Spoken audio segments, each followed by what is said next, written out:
It's very good to be here. It's very good to see all of you. My name is Melanie O'Brien, and I'm the manager of the National NAGPRA program.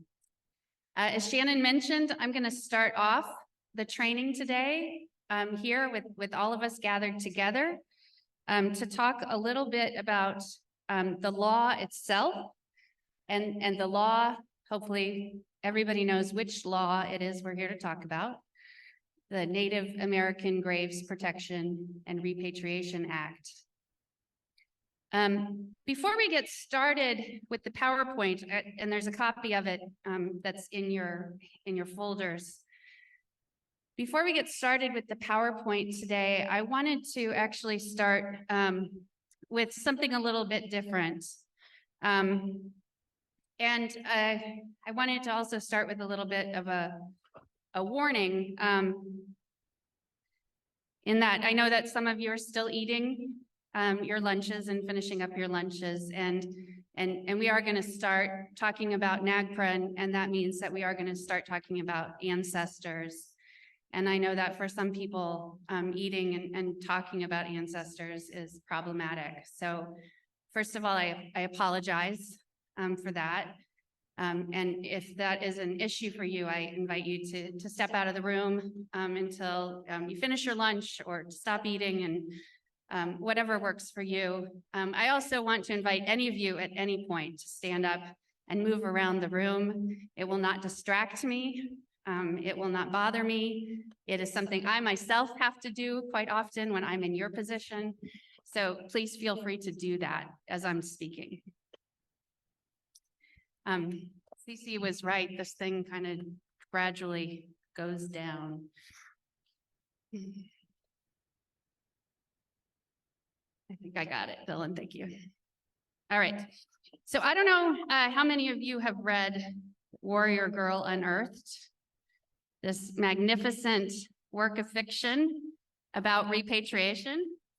And we'll be hearing from the amazing author tomorrow, Angeline Bully. If you haven't read it, I really encourage you to. It is young adult fiction. So there is, teenage romance involved. If that bothers anybody, you can always skip that part. But nevertheless, it's a really, really wonderful story. It is a work of fiction. It's about fictional people. It's about a fictional tribe, and it's about fictional events. It's about a fictional museum and about fictional collections. But there's a lot of truth in this book. And like all fiction, it's based on a lot of facts. And as you all know, I read a lot about NAGPRA, and I talk a lot about NAGPRA. And yet the description of NAGPRA in this book, at the beginning of this book, particularly in chapter 4, is one of the best, simplest descriptions I've ever read or heard about NAGPRA. And I both read it and heard it because I have both read the book and listened to the audiobook about 8 times. So I wanted to actually just read the summary of the law that's in the book, because I think it's that good, because I think it's that easy to understand NAGPRA the way that it's written in this book. To give you a little bit of a context for the story, the story in this book is the main character, her name is Perry, Firekeeper Birch, and she's a high school student who's interning over the summer at her tribal cultural center. And in chapter 4, she is attending her first NAGPRA consultation at a museum with her supervisor. Except in attending this consultation, she really doesn't know actually what NAGPRA stands for. She doesn't know what the acronym means. But luckily for her, her supervisor has included in her folder a copy of the law. So during the meeting, she reads it. She reads NAGPRA because it's really short. So later, after the meeting, after lunch, conveniently, we're here after lunch. After lunch, she finishes reading the law. And this is what it says in the book. Basically, and it's in the voice of Perry, basically, every institution that has Native American collection and receives federal funds since the act was passed in 1990 is supposed to prepare an inventory of everything in their collection. Indian tribes and Native Hawaiian organizations are notified about the inventories so they can request the return of human remains and items they believe to be culturally affiliated with their tribe, village, or group. So then her supervisor quizzes her about the law. Her supervisor asks, "So you read all about NAGPRA," he says, more a fact than a question. "Yeah, seems straightforward. Inventory the collection and notify the tribes. Then the tribes request the items and the university or whoever returns stuff back to the tribes." "The stuff?" He raises an eyebrow. "Well, I meant the funerary objects, sacred objects, and items of cultural patrimony," I say, feeling proud of having remembered the terms. "And the human remains," he says, motioning me for, and they're going in an elevator. Then he says, "What year was NAGPRA passed?" 1990, I answer again, pleased with myself. "Do you remember how long museums are given to complete the inventories of human remains and associated funerary objects?" he asks. This answer I'm not so sure about. 3 years? 5 years, he corrects. "But if an institution makes a good faith effort to carry out an inventory, they can request an extension. The law was passed in 1990. It's now 2014. That's 24 years for public museums and universities to inventory their collections, notify tribes, and process their requests for the return of human remains and," he pauses to use air quotes, "stuff." I feel embarrassed for having used such a casual word in my summary of NAGPRA. Now ask me how many ancestors this museum has agreed to return to our tribe. He doesn't wait for me to respond, not that I was going to. His eyes flicker with something grievous and combustible. "The answer is none, Perry. Not a single ancestor has been returned." There's a lot more in this chapter that's very relevant to the work that we all do, including, well, there's a lot more that's relevant to the work we all do in this entire book. But that encapsulates, I think, for me, how easy it is to understand NAGPRA from the perspective of this 16-year-old girl who was introduced to it for the first time by reading it during a consultation session that she was a little bored by.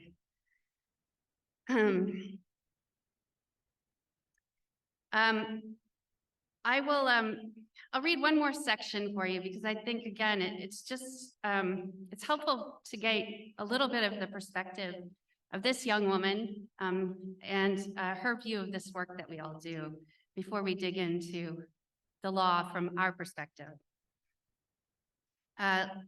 Later, she asked her supervisor, "How many of our ancestors are here?" Her supervisor says, "The inventory is not complete, but there are 13 from Sugar Island and 4 from Nebish Island. There's also 1 ancestor whose origins have not been ascertained." When she later meets the ancestor whose origins have not been ascertained, she said, "This was a person. I've seen and heard the term human remains at least 100 times today, but it registers differently now. The remains of a human being who lived and breathed. Perry," this is the curator talking, "Perry, it's my honor to introduce you to the warrior girl," the curator says proudly. Now, remains are generally disarticulated, but we made an exception for her. Disarticulated? I pronounce each syllable of the unfamiliar word.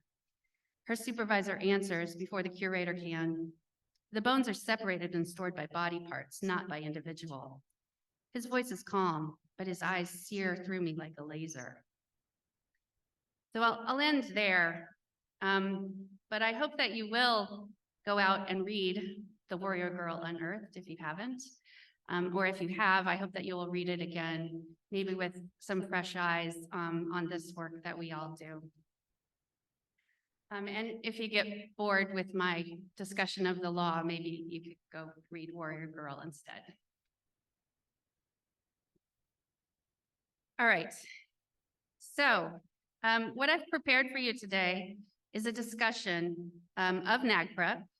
And it's, again, the PowerPoint is in your packets. And I'll flip through it on the screen as well.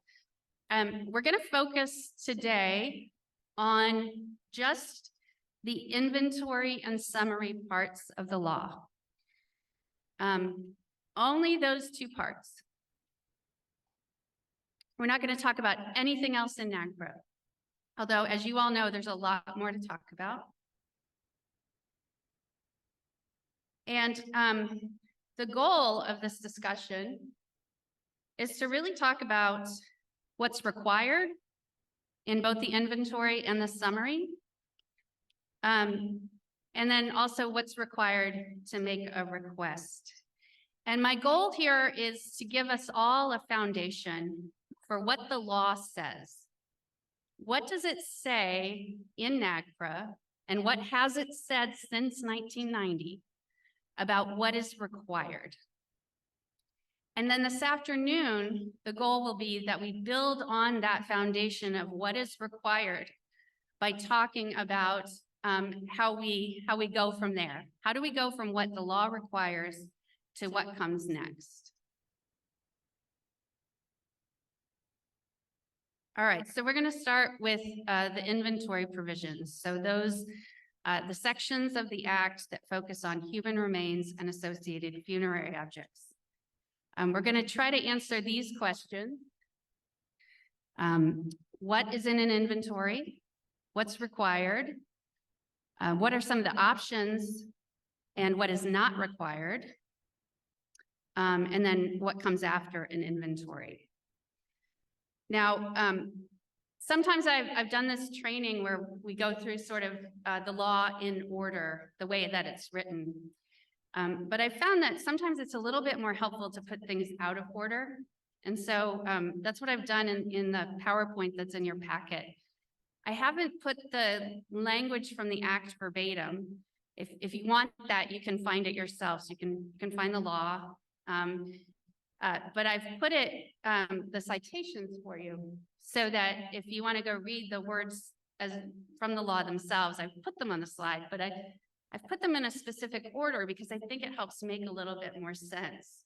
So if you want to ask the question of what is an inventory, then the law says that an inventory is a simple itemized list that summarizes the information possessed by a museum or federal agency. That is what an inventory is. A simple list that summarizes the information a museum or federal agency has. That's it. That's what the law says. So what's required in an inventory? Keep turning around because I press a button and I just believe that it's going to change. So if something doesn't change, please tell me. What's required for an inventory is to identify the geographical and cultural affiliation of the human remains and funerary objects, and to do so in consultation with Indian tribes and NHOs. That's what's required for the inventory. Now, again, you have all of this in your packets, and there's space to take notes if you'd like.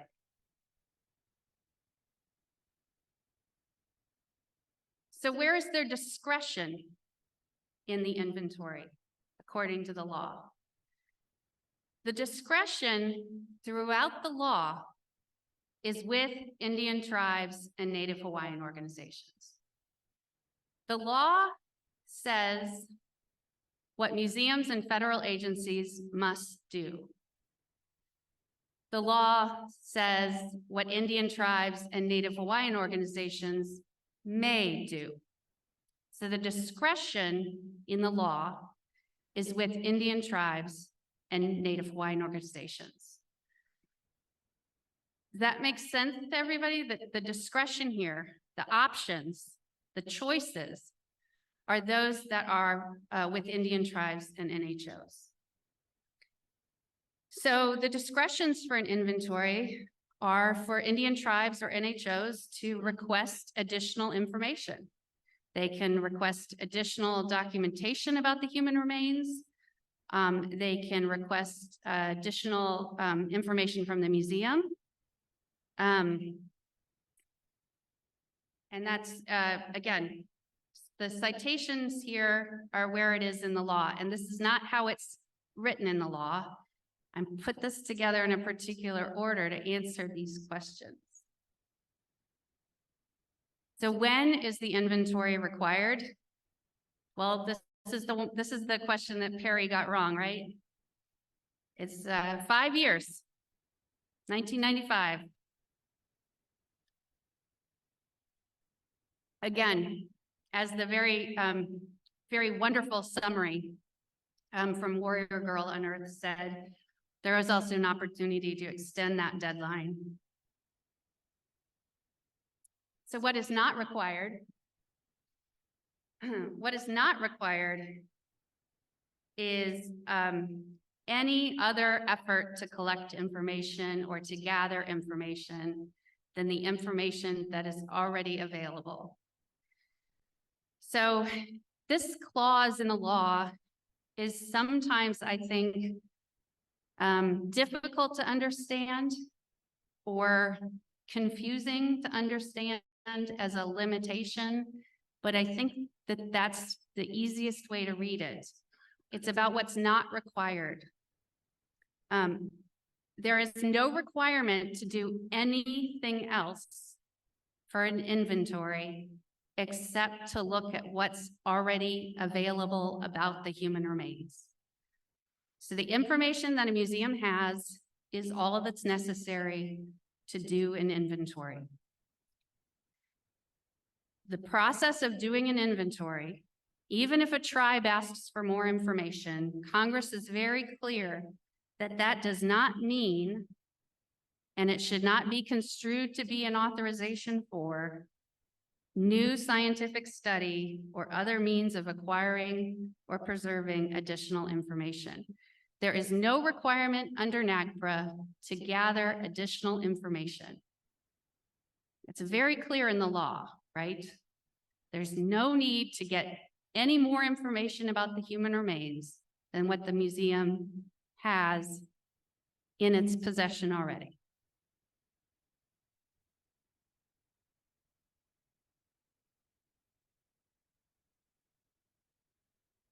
So what happens after an inventory?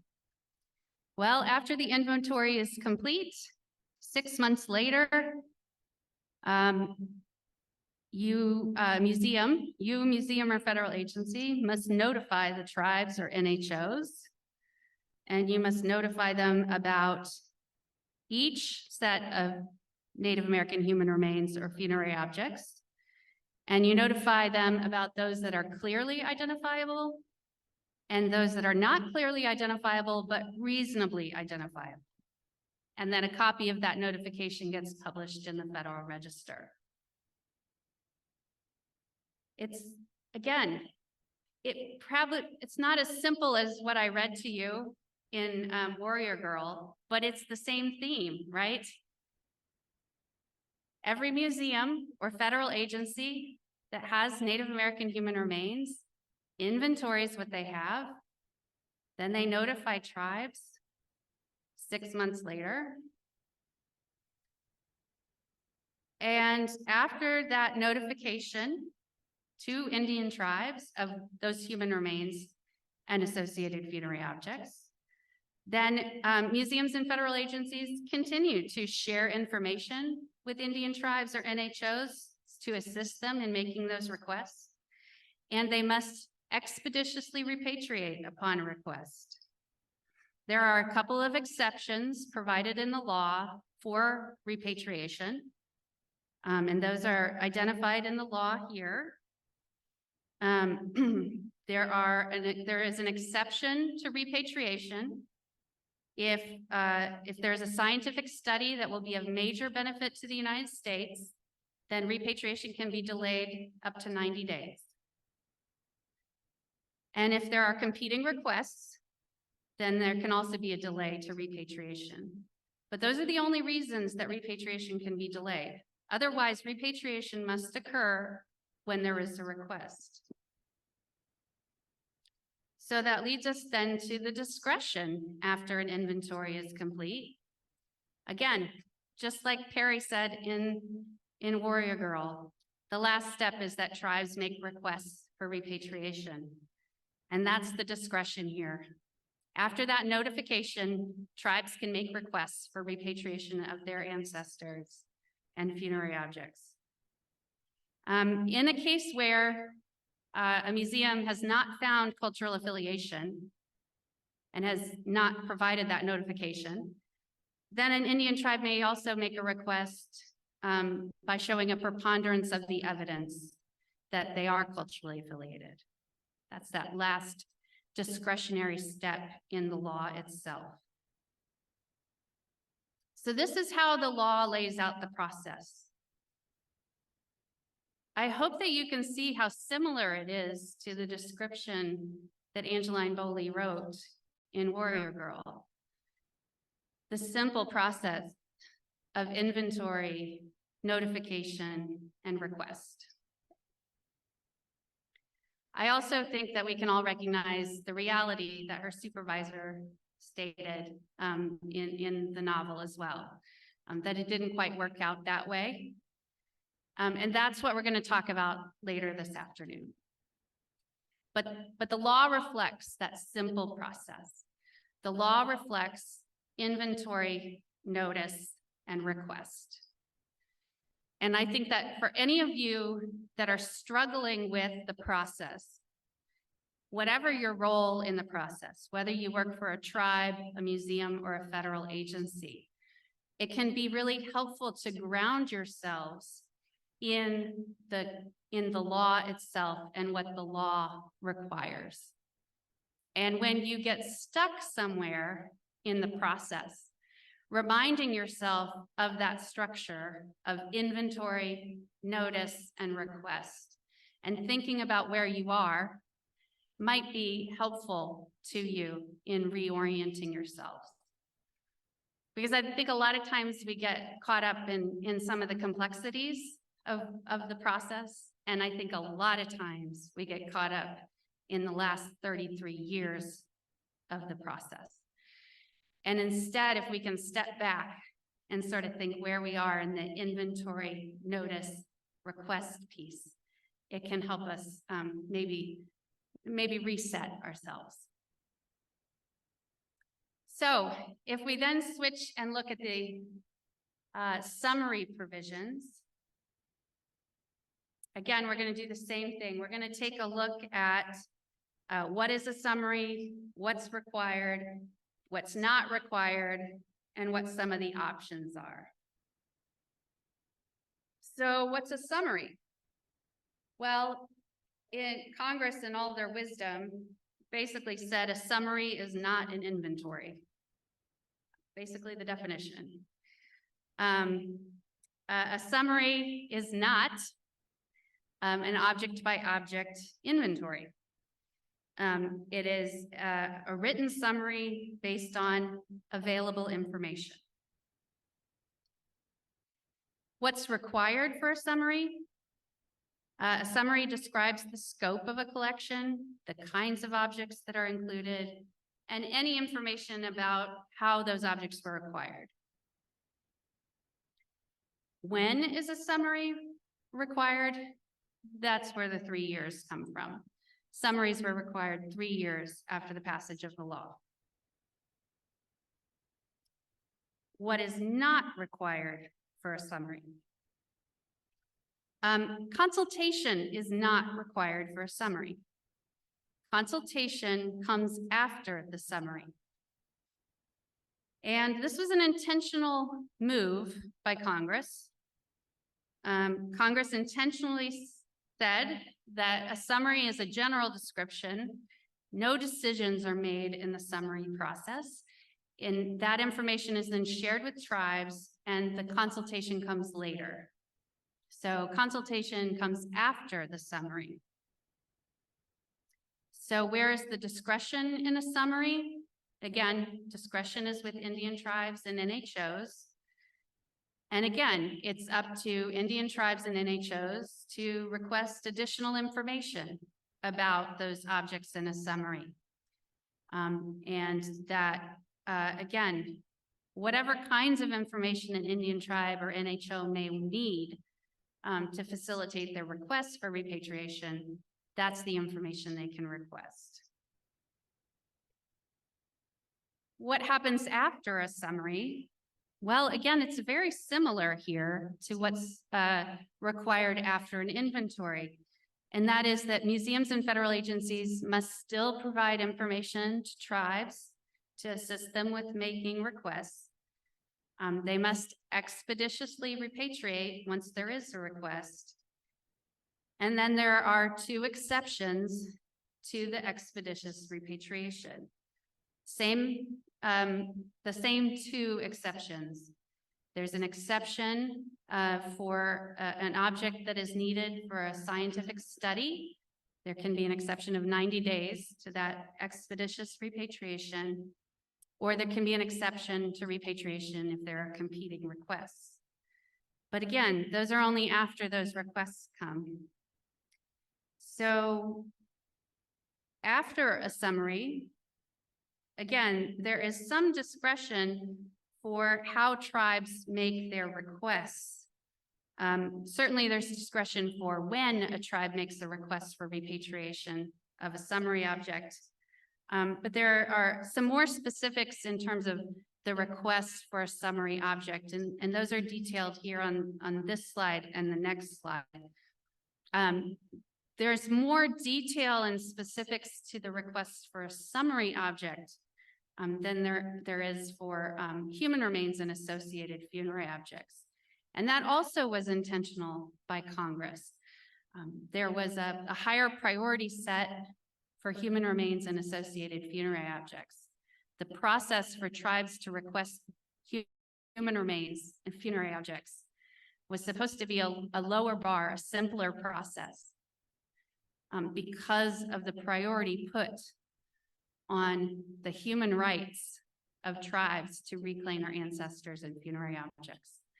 There was a slightly higher bar put on these sacred objects, objects of cultural patrimony, that had a different category of a different process by which they had to be requested. So some of those exceptions, or I should say the process by which those are requested, in particular, that's where we get to the issue of right of possession, which we'll talk about a little bit in the definitions. But those are the basics of the law. There's not a lot more here in the summary process beyond that same process of summaries.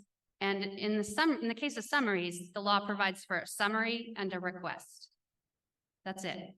So inventories, notices, requests, summaries, and requests. That is the sum total of NAGPRA. That's all you ever needed to know. Maybe there's a little bit more to know, but those are the basics of the law. And I really do think that it's as simple as the novel makes it, to kind of understanding what the law itself says. But I think that a lot of times we do get ourselves confused about all the particulars, about all the ins and outs. And sometimes it can really help us to step back and think more directly about what the law says. And so to finish up our discussion about what the law says, I have just a couple more slides about some of the definitions in the law. Again, to orient ourselves to what the law requires. So when we're talking about cultural affiliation, I think it's important to remember what the law says cultural affiliation means. All that cultural affiliation means in the law is a relationship of shared group identity, reasonably traced between a present-day Indian tribe or NHO and an identifiable earlier group. That's it. There's no more in the law. Reasonably traced relationship between a past people and a present people.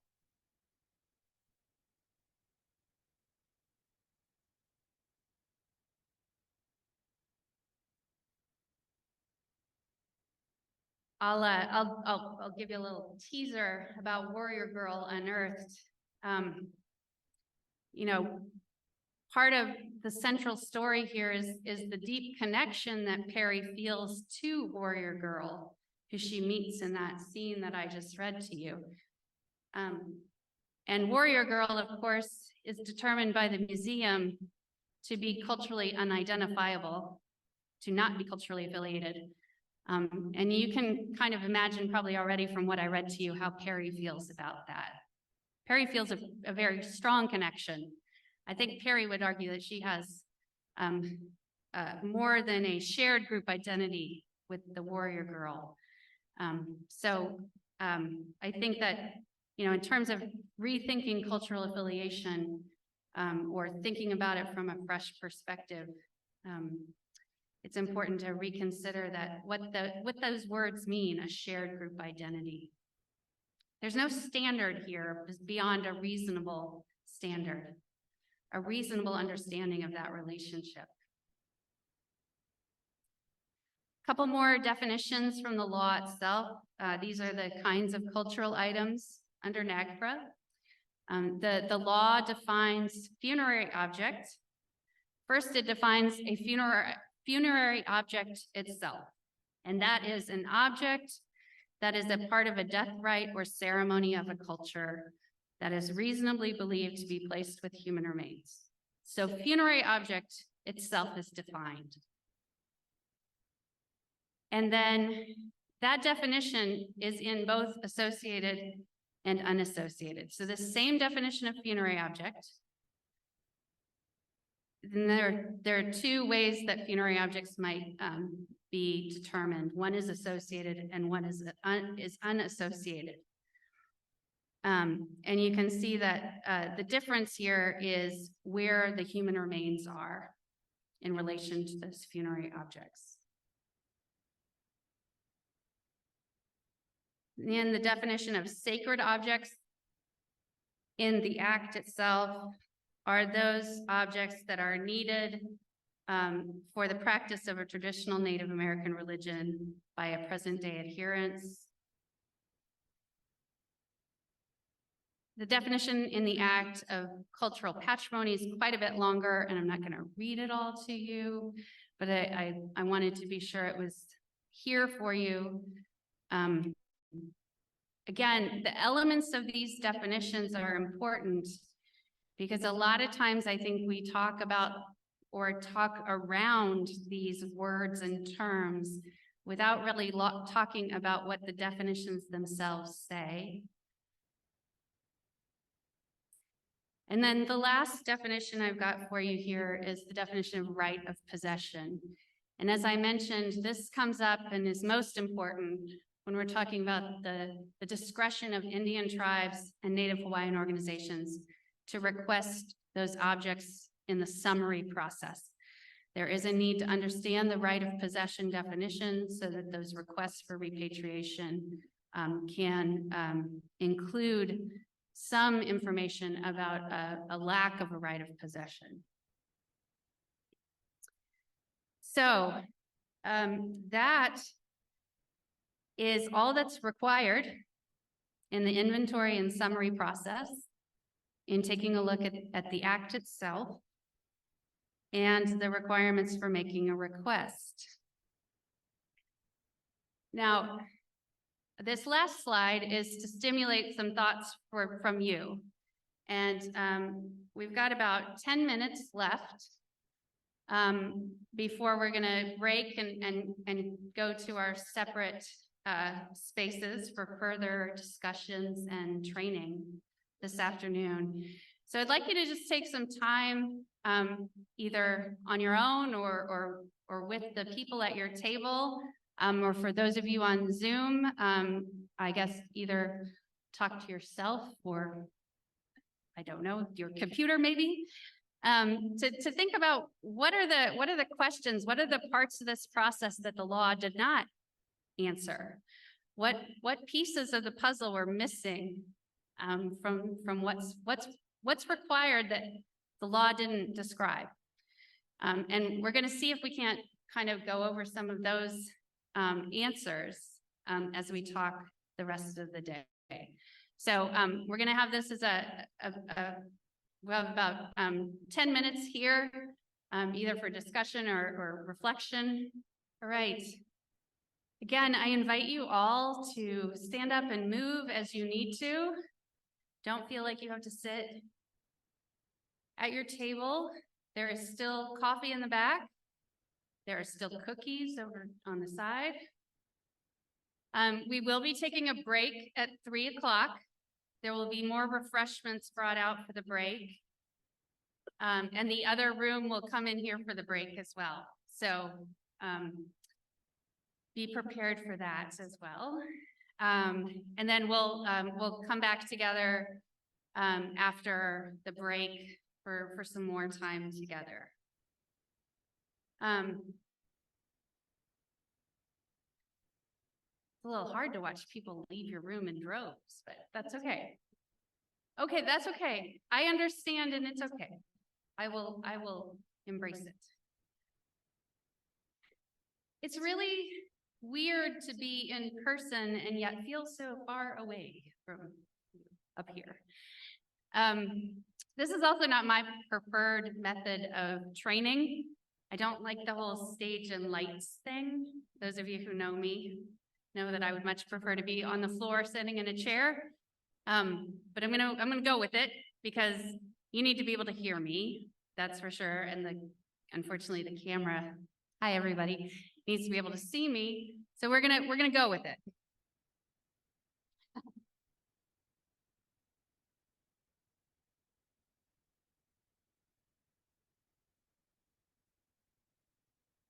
I'll be all right. Yeah, thanks, Frank. I appreciate it.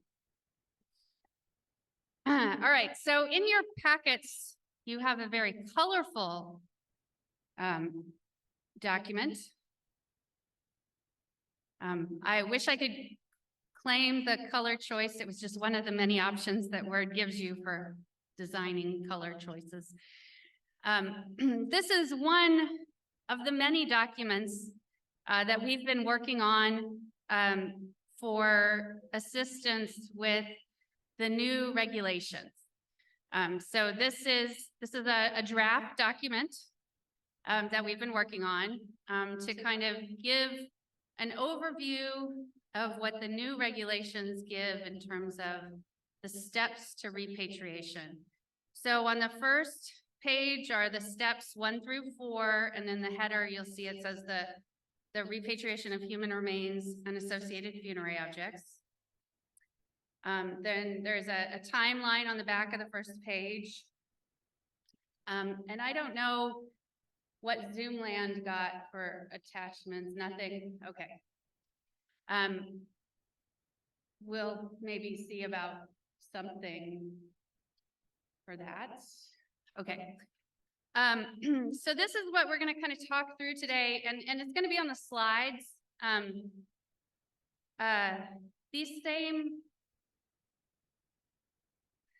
These will be on the slides. So for the Zoomers, the same information will be on the slides that we're going to show, so they'll get it, but you'll have it in front of you. All right. So that's what we're going to do. We're going to go through the steps in the regulations. And just like we talked about with the law, going through the inventory and summary process in the law, we're going to talk through the inventory and summary process of the regulations. Now, in the proposed regulations, the title has been changed here. And the title of these sections is repatriation. The title of these sections in the regulations is now repatriation of human remains and associated funerary objects, and repatriation of cultural items. I won't read them all. So the objective of our time together here is similar to what we talked about before. We're going to talk about what's required, what's not required, and where there is discretion.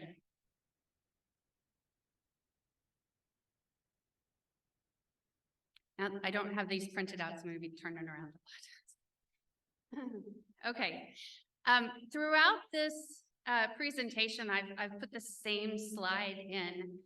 And for those of you who read the proposed regulations, first of all, let me step back for those of you who maybe have been on vacation for a year or longer, or are new to this world. About a year ago, a year ago this conference time anyway, in October of 2022, the Department of the Interior proposed changes to the NAGPRA regulations. And those proposed changes were published in the Federal Register and were open for public comment on those proposed changes.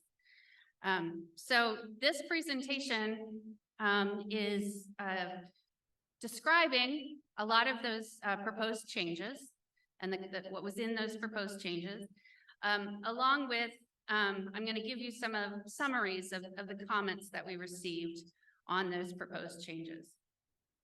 We have not yet finalized those changes, but we anticipate doing so by the end of the year. So sometime between now and the end of the year, we expect to have finalized those changes. So as the program said, any day now, sometime between now and December 31st, there will be final regulations published that will encapsulate all these changes. So there are still some questions about what the final regulations will have, but to the extent we can talk today about what the comments were that we got on the regulations, and you know what the final regulations may or may not look like, that's what we'll talk about. The proposed regulations did talk about deference to Indian tribes, Native Hawaiian organizations, and lineal descendants.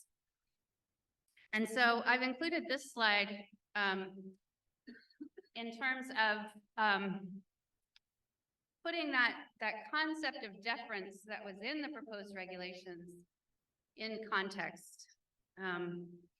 As you all know, the Act itself recognizes the rights of Indian tribes and Native Hawaiian organizations and lineal descendants to these items, to human remains and funerary objects and other cultural items.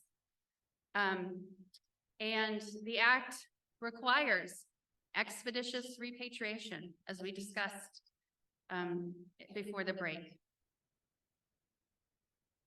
So the guiding principle where there is deference, or I'm sorry, where there is discretion in the regulations, the guiding principle is that deference to Indian tribes and NHOs and lineal descendants. And we'll talk a little bit more about that as we go through the regulation. So each of these slides corresponds to the steps that are outlined in the proposed regulations and will be reflected in the final regulations. The goal of the revised regulations was to make this a step-by-step process. And the first step for human remains and associated funerary objects is to compile the itemized list.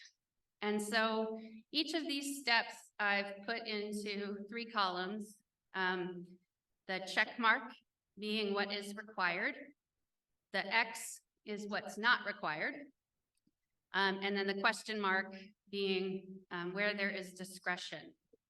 Now, the X, what is not required, tends to be those things that we hear a lot of people say are required. but are actually not required.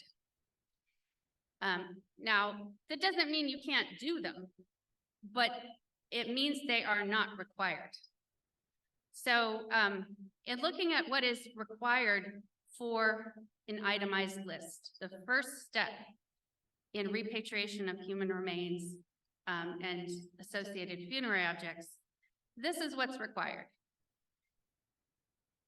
What's not required is doing a physical inspection, doing research of any kind of study or analysis of human remains or funerary objects is not required.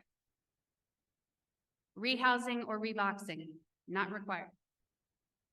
Drawing, photographing, measuring, not required. How you organize your itemized list, that's up to the museum or federal agency. The level of detail, again, discretionary, and the format of that itemized list. Now I'm gonna drill down a little bit on this first step. And I want to tell you that I'm not gonna drill down on every single step. But I'm drilling down on this one, especially for this audience and in this format, because I think a lot of times that people get very hung up on creating this itemized list of human remains and associated funerary objects, and it delays the process, sometimes indefinitely. And I would, again, go back to the passage that I read to you from Warrior Girl Unearthed, where the inventory is not complete, that they were still working on the inventory. Because a lot of times it comes down to how many individuals. And that's where the process can get hung up. So I'm gonna sit down because it's easier than turning around a lot.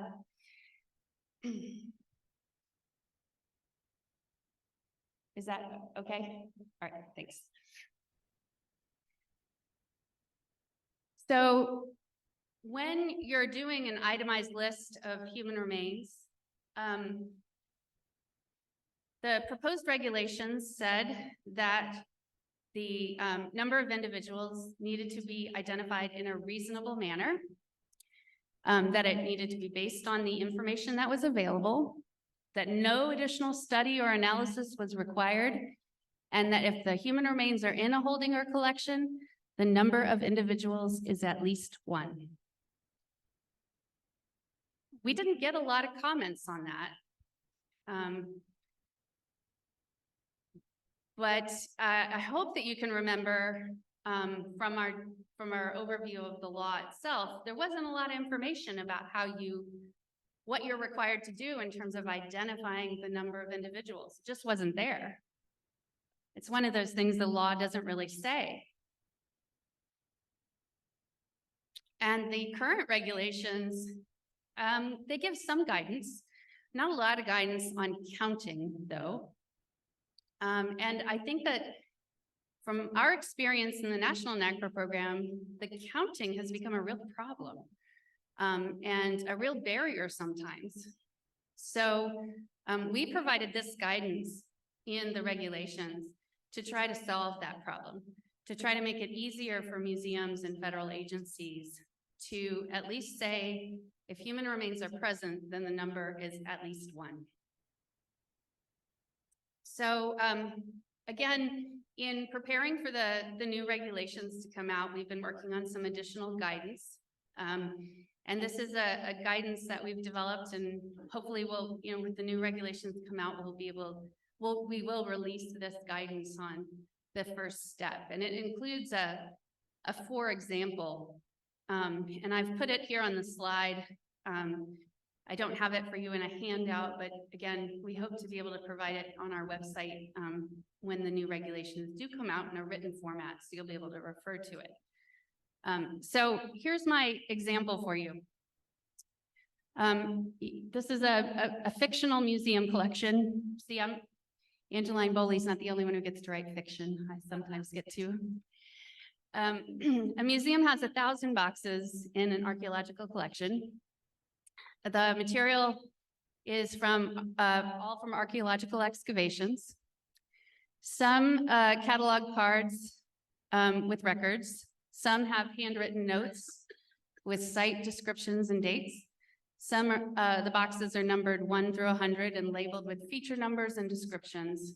A couple of the boxes are crossed out with other information written on top. Some boxes only have accession numbers and no other related records, and some boxes have no information at all. Okay, so this is my example. For the boxes that have catalog cards, handwritten notes, and the ones that are numbered 1 through 100, there is sufficient information to compile an itemized list to complete step 1 without opening the boxes. Even for those boxes where the numbers are crossed out and other information is written on top, you could compile the itemized list without opening the box, without doing anything else. For the boxes that have meaningless accession numbers and no other information, then you do have to determine what to do next. So there are some options for you. Options for you in terms of what you do next are, you could include the boxes on your list. Again, complete step 1 and say that there is at least 1 individual. Do nothing else and wait for consultation. You could open the boxes, look for information about when the collection was made, say there's at least 1 individual, wait for consultation. You could open the boxes to see if there are human remains present. If there are, put them on the list, but don't do anything else. Or you could open the boxes, have a skilled individual examine them, identify and catalog the contents, determine the minimum number of individuals using a scientific standard, rehouse the collections, and compile a report. Or the last option, which I don't know if you can see behind the flags, is do not include the boxes on the list because the contents are unknown. Those are your options. So how do you apply the guiding principle that we talked about at the beginning to your options here? How do you apply deference to that option of how you compile your list?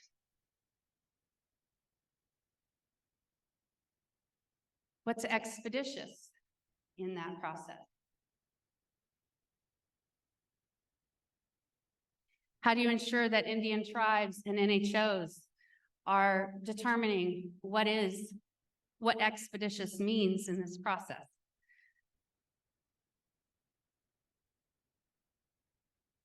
Oh, I can't go back.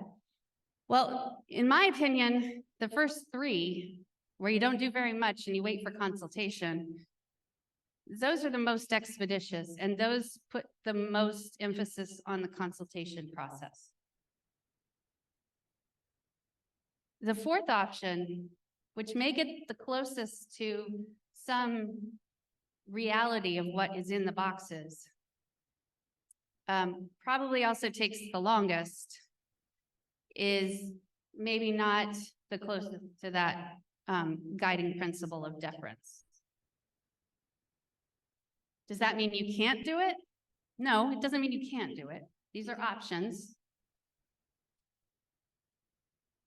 Does it mean you have to open the boxes and have a skilled individual examine them? No, you don't have to do it. You have choices. So the question is, how are you going to exercise those choices?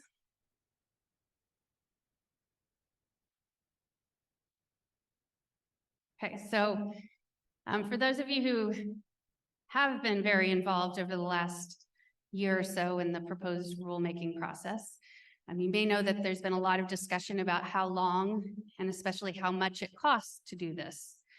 So one question is, how long should it take to do the first step of this process? How long should it take to compile a list of human remains and associated funerary objects? Should it take 1 day or 1 year? Well, it kind of depends on what the variables are. What information do you have available to you? Also, what is the size of your collection? Those are variables that can contribute. But I would also say that choice here also contributes to how long it takes, right?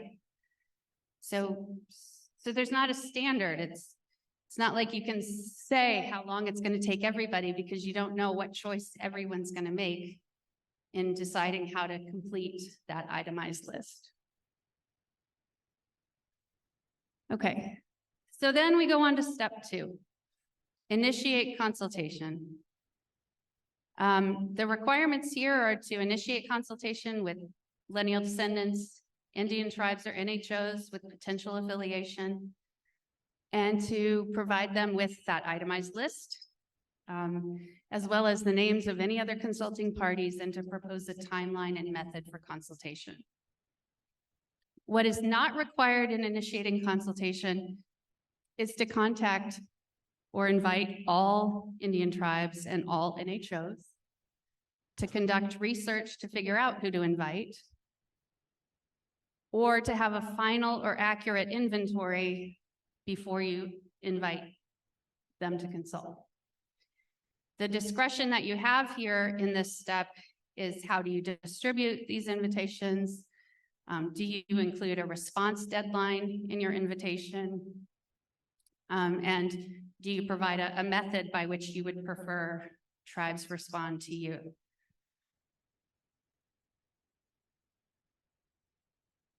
Got another example for you here of how you might initiate consultation.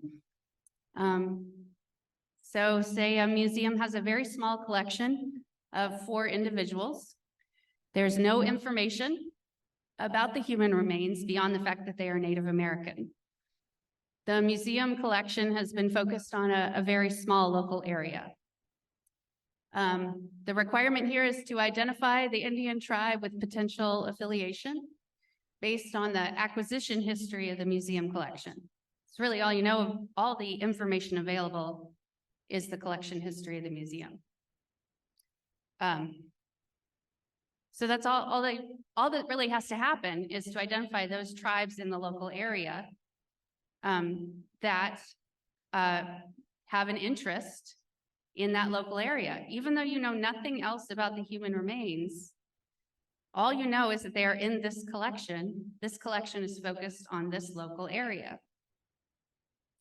When I was thinking about this example,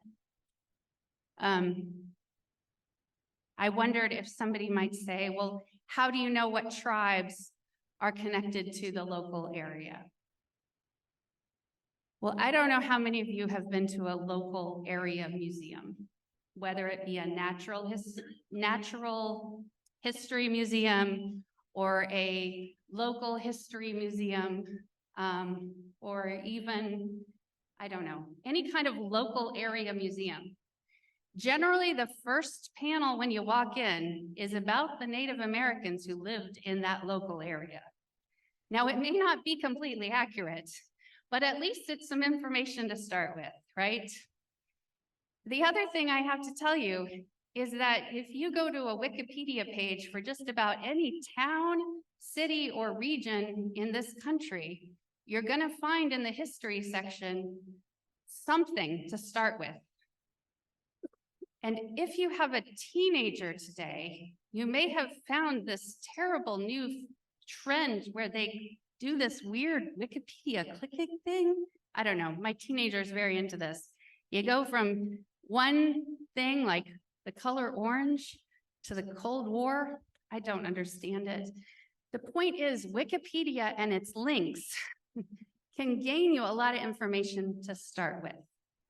It may not be the place you end with, but it's a place to start. So there's no reason why this level of information isn't something to start with to figure out who to invite to consult. It's sufficient for this step. You don't need more than this in Wikipedia or the front panel in the museum itself to figure out where to start.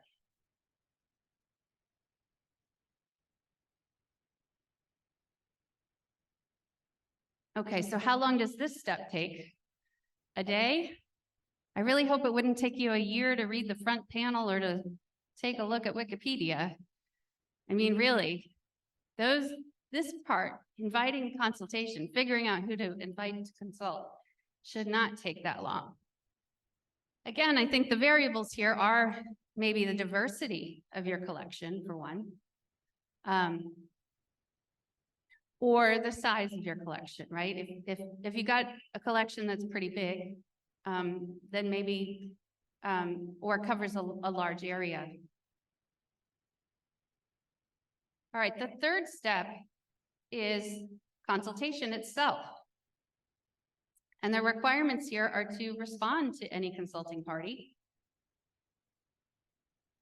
And the purpose or the goal of consultation is to identify lineal descendants, Indian tribes or NHOs with affiliation, and then the types of objects that are associated funerary objects. And then also to determine the appropriate duty of care for those items. And the last requirement for consultation is to make a record of consultation. What's not required for consultation is the consultation be in person. It can be, but it doesn't have to be. Consultation does not have to include a physical inspection. It can, but it doesn't have to. It doesn't have to happen multiple times. It does not have to be a written transcript of consultation. Decision makers don't have to be present at consultation. Again, they can be, but they don't have to be. And certainly there's no requirement to disclose sensitive information during consultation. Some of the areas of discretion to think about in consultation are the timeline, the method, and then whether or not the museum or federal agency can contribute financial support for the consultation process. How long does this take? 1 year? 1 day? What are the variables here? In this case, I would say it has next to nothing to do with the size of a collection, but everything to do with the preference of the consulting parties. How long consultation takes should directly relate to the preference of the consulting party. Again, if you apply this guiding principle anywhere, you should be applying it to consultation. The concept of deference. So finally, step 4, you complete the inventory. You complete the inventory by including the information from consultation. You update your itemized list. You include your decision about lineal descendants or affiliation. And then if there is no affiliation, you explain why. What is not required in an inventory? There's no requirement for you to justify cultural affiliation or explain affiliation or why you got to your decision on affiliation. You don't have to include details about what was shared during consultation, and you definitely don't have to include sensitive information of any kind. How you organize your inventory, the level of detail that's in your inventory, and the format of your inventory is up to you. Recently, I was on a call and someone asked me if they could change the way that their inventory was organized. That was organized one way and they wanted to think about reorganizing it in a different way. And I said, it's your inventory. You can organize it however you want it. I did say, I think it would be a really good idea to see what the tribes think before you reorganize it. And I said, it might be a really good idea to organize it in the way the tribes would prefer it be organized. That if there's some method of organization that made more sense to the tribal partners and to your consulting parties, that would be a good organizing method. But it didn't matter to me, and that I would change our records. We can do the data entry however they want us to do it. We have no requirements on how your inventory is organized. So that completes the inventory. That gets us to the end of step 4. So how long should this take? Well, at least, we're talking now in 2023 about updating inventories. We know that Congress said this process through step 4 should take 5 years, from 1990 to 1995. In the proposed regulations, we propose that it take 2 years, from 2024 or about to 2026, to update inventories, to go through this process from step 1 to step 4 for anything that is still waiting. We got a lot of comments that 2 years was not enough time to update inventories.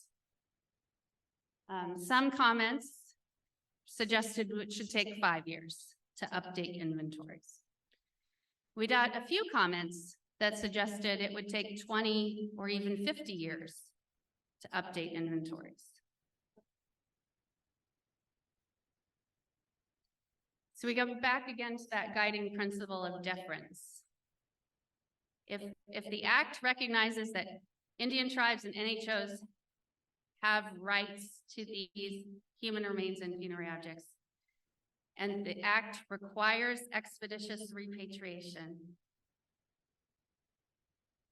then how do these regulations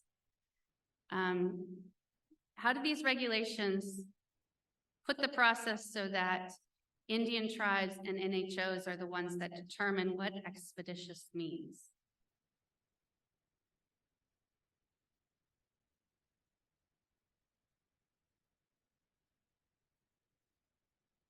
All right, I'm gonna pause here and see if there are any questions on the first 4 steps.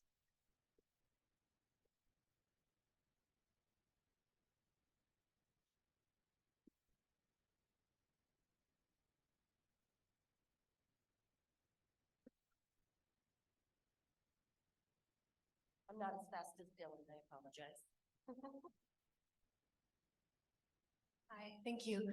I just had a question when it comes to compiling the inventory. You said you gave the examples of all the different ways that you could go about it, sort of the depth that you could go into, the different levels of depth.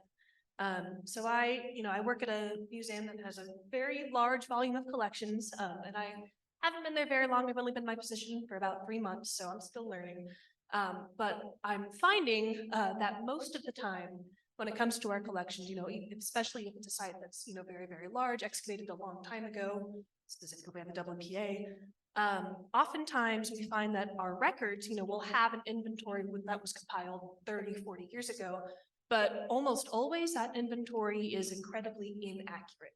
Like it will apply to the collection that we are working with, but we'll go back and we'll find that almost all of the counts are off. Things will be there that are not listed, or things are listed that we cannot find. So I guess my question is, when it is expected that those sort of antiquated records don't really apply, is it possible to do an inventory like that without going into that deepest level of depth of analyzing everything? Or I guess just what are the challenges when it comes to doing an inventory that doesn't go so far in depth, and then you go to repatriate and find that none of it matches up?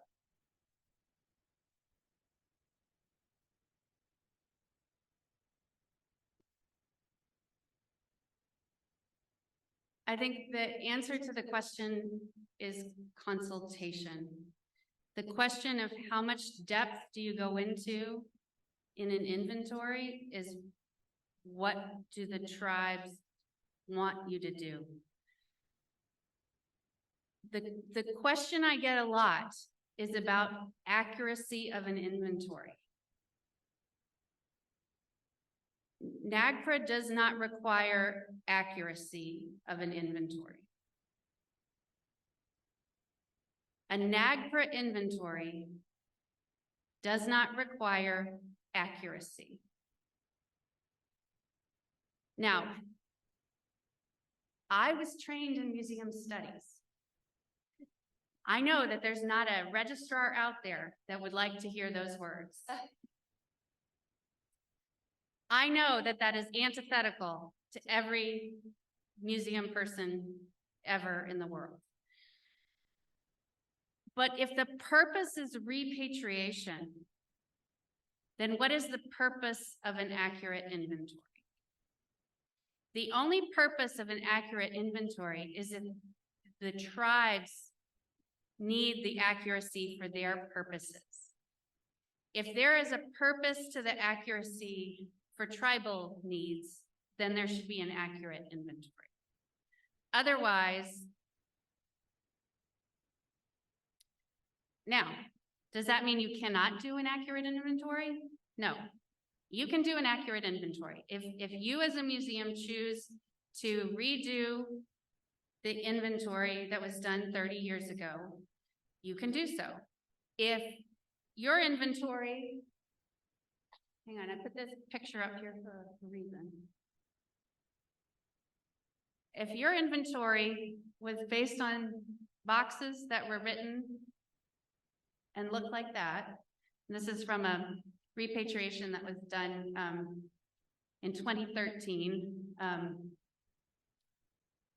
If your inventory says things like feature 5, cremated and cremated infant, and calculates an MNI of 2 based on that, and that's all that your inventory says, and that is inaccurate when you open the box, and that's not okay with you or your museum, then that's okay, you can redo it. But if you can't you can't delay repatriation because you want an accurate inventory. You can't say we can't meet the deadline for an inventory because it's not accurate. You can't tell your tribal partners we can't repatriate because our inventory isn't complete. Because Congress said you have to do it expeditiously. So that is the balance that museums and federal agencies have to figure out. And frankly, that's the balance that museums and federal agencies have to figure out what they're investing in. So if museums and federal agencies want to invest in accuracy of their inventories, then that's fine. But it's not required by NAGPRA. What NAGPRA requires is that you identify the human remains and associated funerary objects in your inventory, in your holding or collection, that you inventory, notice, and repatriate. Those simple steps, that's what's required. And if you want to do more, that's okay. You can do more. But I would encourage you to be sure you're communicating with your tribal partners about why you're doing more. And I would encourage you to be very transparent about, I would encourage you to be transparent about what's going to happen to the information once you do more. That's the other piece of the puzzle here. Does that help? Mm-hmm. So you can absolutely finish your inventory based on what they did 30 years ago, right? That's okay with me. Hi there. I have a question, and it's more related to when you, one of your slides about consultation said it's essentially going from big C to little c consultation. Is that accurate, or what was it? That there were no decision makers would need to be required, or decision makers present? Yeah. Can you expand on that a little bit? Thank you. Sure. In the middle here, it says that it's not a requirement for decision makers to be present at consultation. Decision makers can be present at consultation, but it is not a requirement under NAGPRA. Now, I will say it's not a requirement under NAGPRA. It may be a requirement under other kinds of consultation policies. For federal agencies, for example, you may have other requirements about consultation that have requirements about who attends and who participates and how consultation happens. And that's not what I'm talking about. I'm talking about NAGPRA requirements only. So in some cases, there may be other requirements for how consultation happens and what happens that add on to the NAGPRA requirements. But for the purposes of NAGPRA, a decision maker wouldn't need to be present necessarily at a NAGPRA consultation to exchange information to facilitate the inventory completion. Yeah, Cece? There's a question right behind me. Thank you. Can you give a definition of acquisition history? Because from our experience, until we can actually do the background research to understand a collection, we don't know where things come from, and that takes a lot of time. So are you talking about acquisition history of just our school, our museum, or are you actually talking about the site itself? Yeah, it's a good question. It sort of comes down to what you know and the limits of what you already know about the acquisition history. So it would be both what you know about your institution and how it collected. It could also be the site and how it was collected from. But what I can tell you for sure is that you don't have to do anything more than gather the information that you already have in your institution. Does that make sense? I can't really see your face. Hang on 1 second. I'm back with the mic. I can't tell if that makes sense or not. I mean, from our personal experience, yes, we have the information within our institution, but spread across multiple buildings, and actually going to where the information is takes time. And you have to have somebody to go and do it. So that's what understanding. So yes, we do, but yeah. Oh, yeah. Okay. So yeah, as an institution writ large, like across multiple buildings within a single university, for example, you do have a requirement to pull all that information together. You do have a requirement to gather information across departments, or from the archives or from site files that might be stored differently than where the collections are. You have a requirement to gather all the information about the collections that you hold, that you have control of, to prepare your inventory.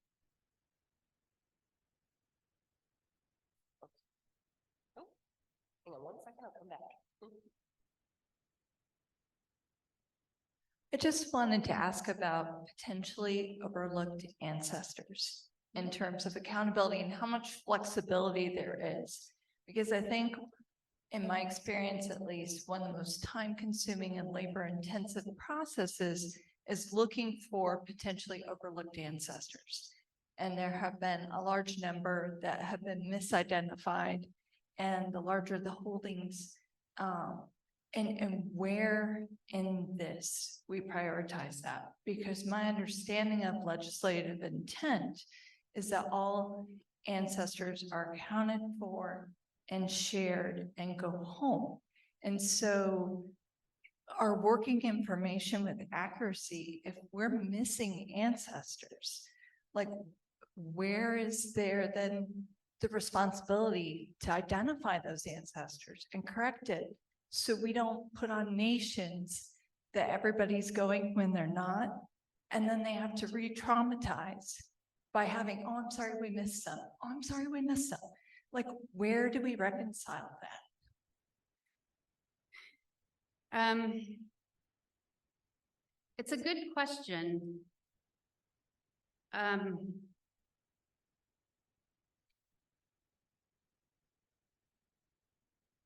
You know, Congress said that museums and federal agencies had to identify all of the human remains and associated funerary objects in their holdings or collections.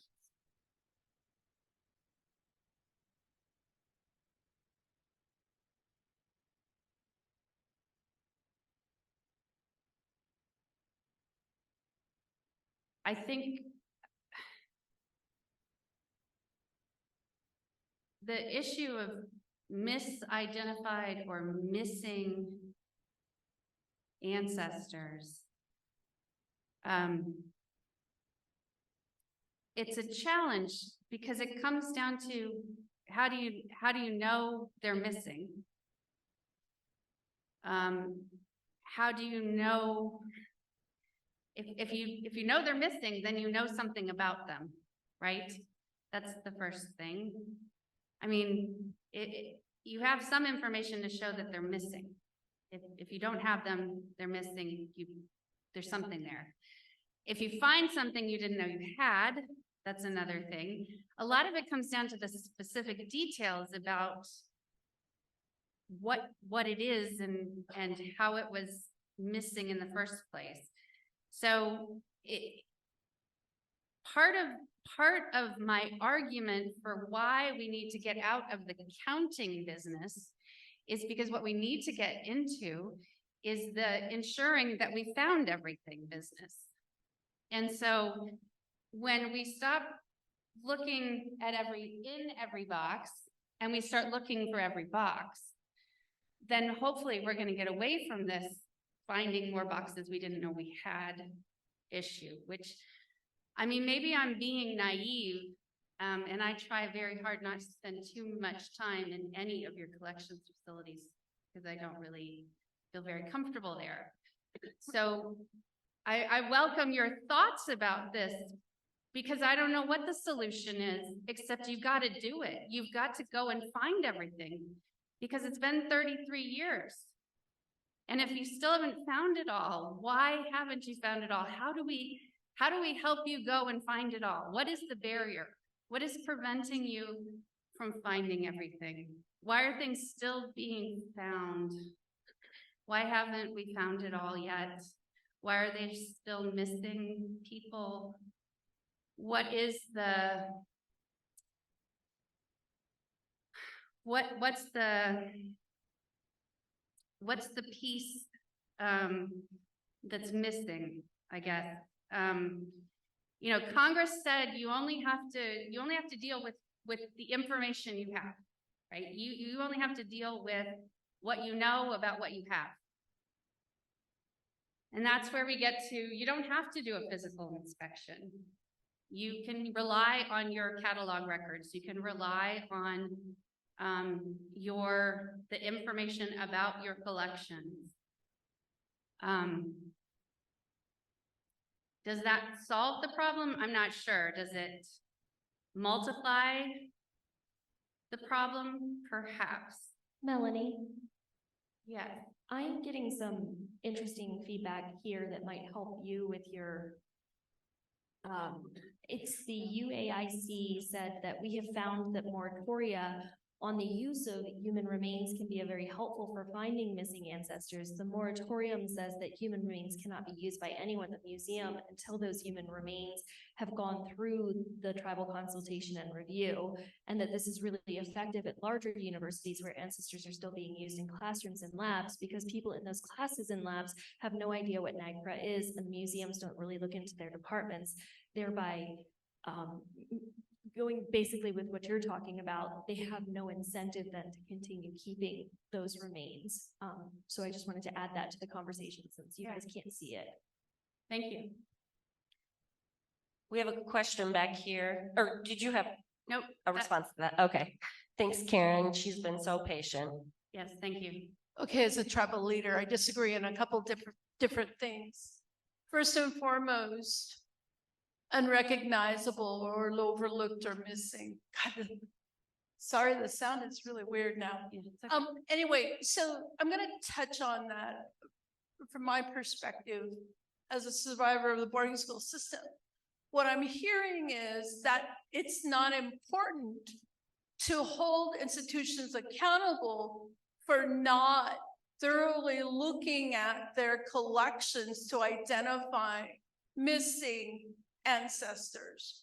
It's similar to the boarding school system, boarding school issue with regard to the federal government's unwillingness to identify all boarding schools in the US that abused children, that killed children and buried them in places where nobody can find them. So you've got tribes like where I'm from, where we're looking for remains, and they're in the most, they're in places where you don't think that they would be found. And so it's similar to an institution not wanting to find all of their inventory and to identify or to at least inventory all of their collections. That's what you're saying. And so I just wanted to provide an example of trying to hold institutions accountable for looking through all of their collections.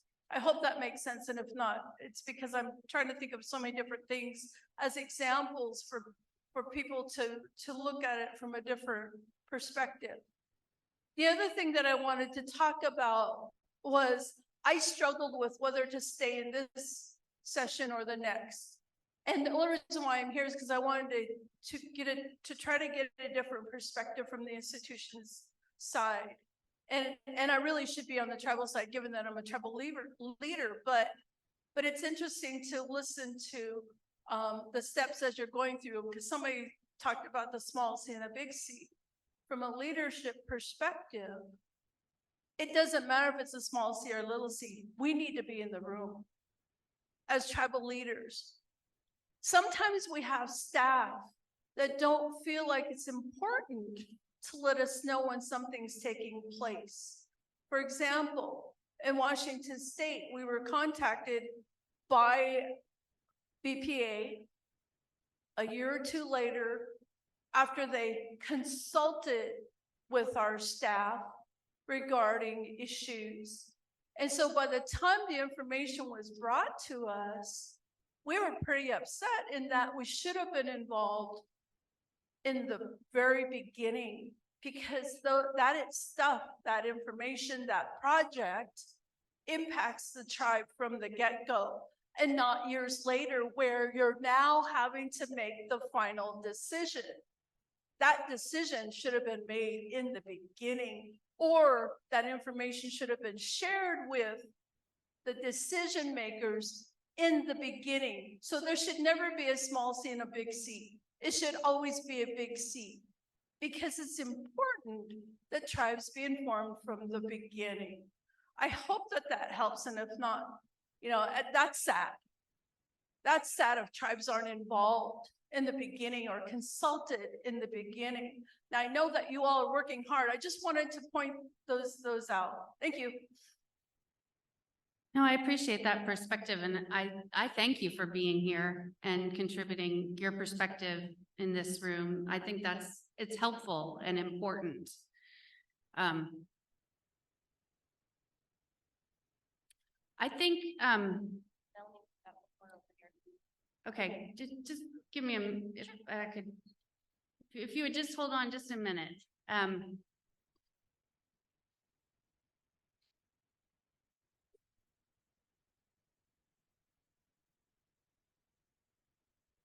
I think museums and federal agencies have to be held accountable for identifying all of their collections.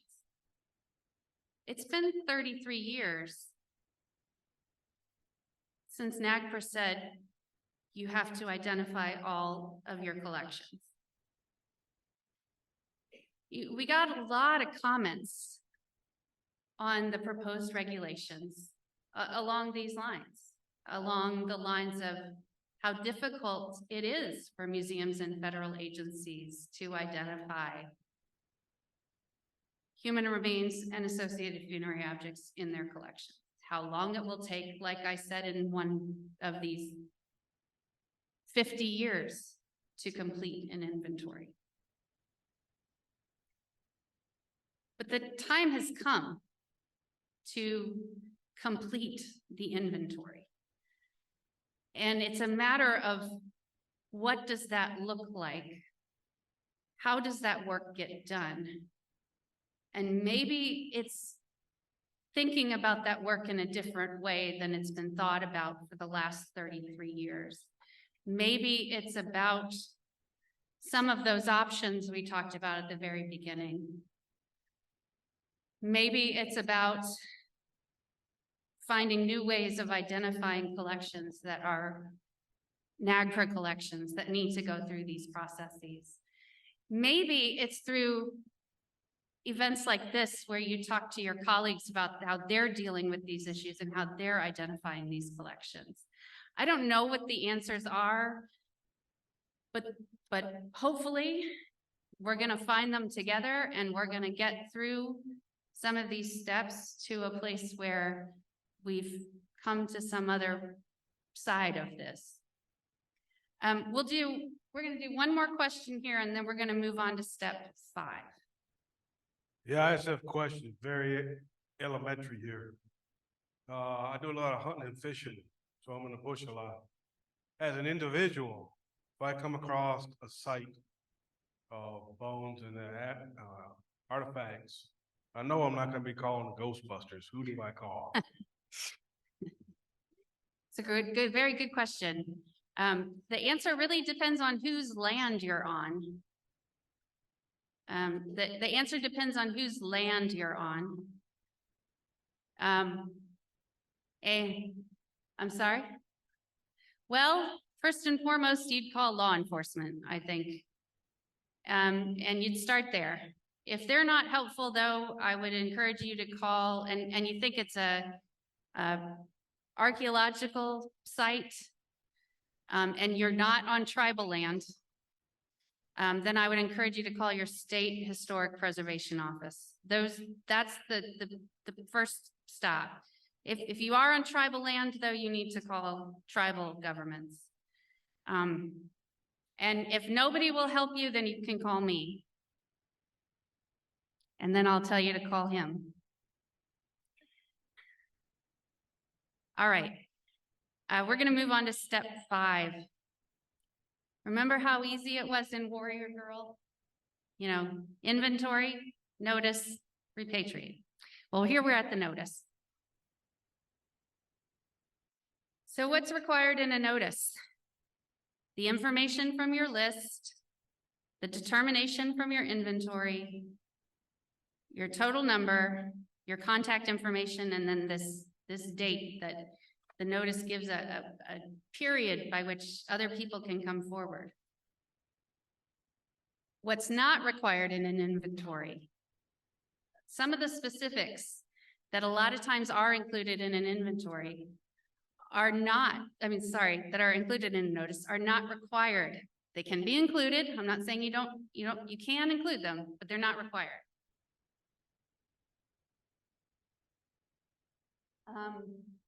So again, this is information you can include, but you don't have to. Again, how you organize your notice, what kind of level of detail you include, that is up to you. Similar to the same person who asked me if they could reorganize their inventory, asked if they could then put that organization in their notice. And I said, sure. The shorter the notice, the less counting and math we have to do. So that's a bonus for us. So how long should this step take? Well, here, some of these how long slides are check marks because they're a definite time period. And the definite time period for completing a notice is 6 months after you complete your inventory. So the law says 6 months after you complete your inventory, you submit your notice. And that's one thing that the proposed regulations and the final regulations are trying to reset, is that requirement in the act itself that you inventory and notice 6 months later.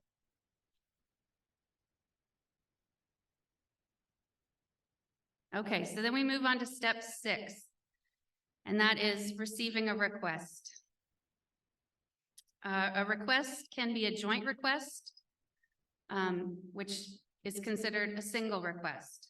So multiple tribes can make a request as a joint request, and it's still just a single request. And the requester is either identified in the notice or not identified, but shows by preponderance of the evidence that they are affiliated. What is not required in a request is any additional information, if they're identified in the notice, or any additional information about a most appropriate requester. At the time of a request, whether they're a competing request or not, there's no need for additional information. All you need to do to start the request process is get a request.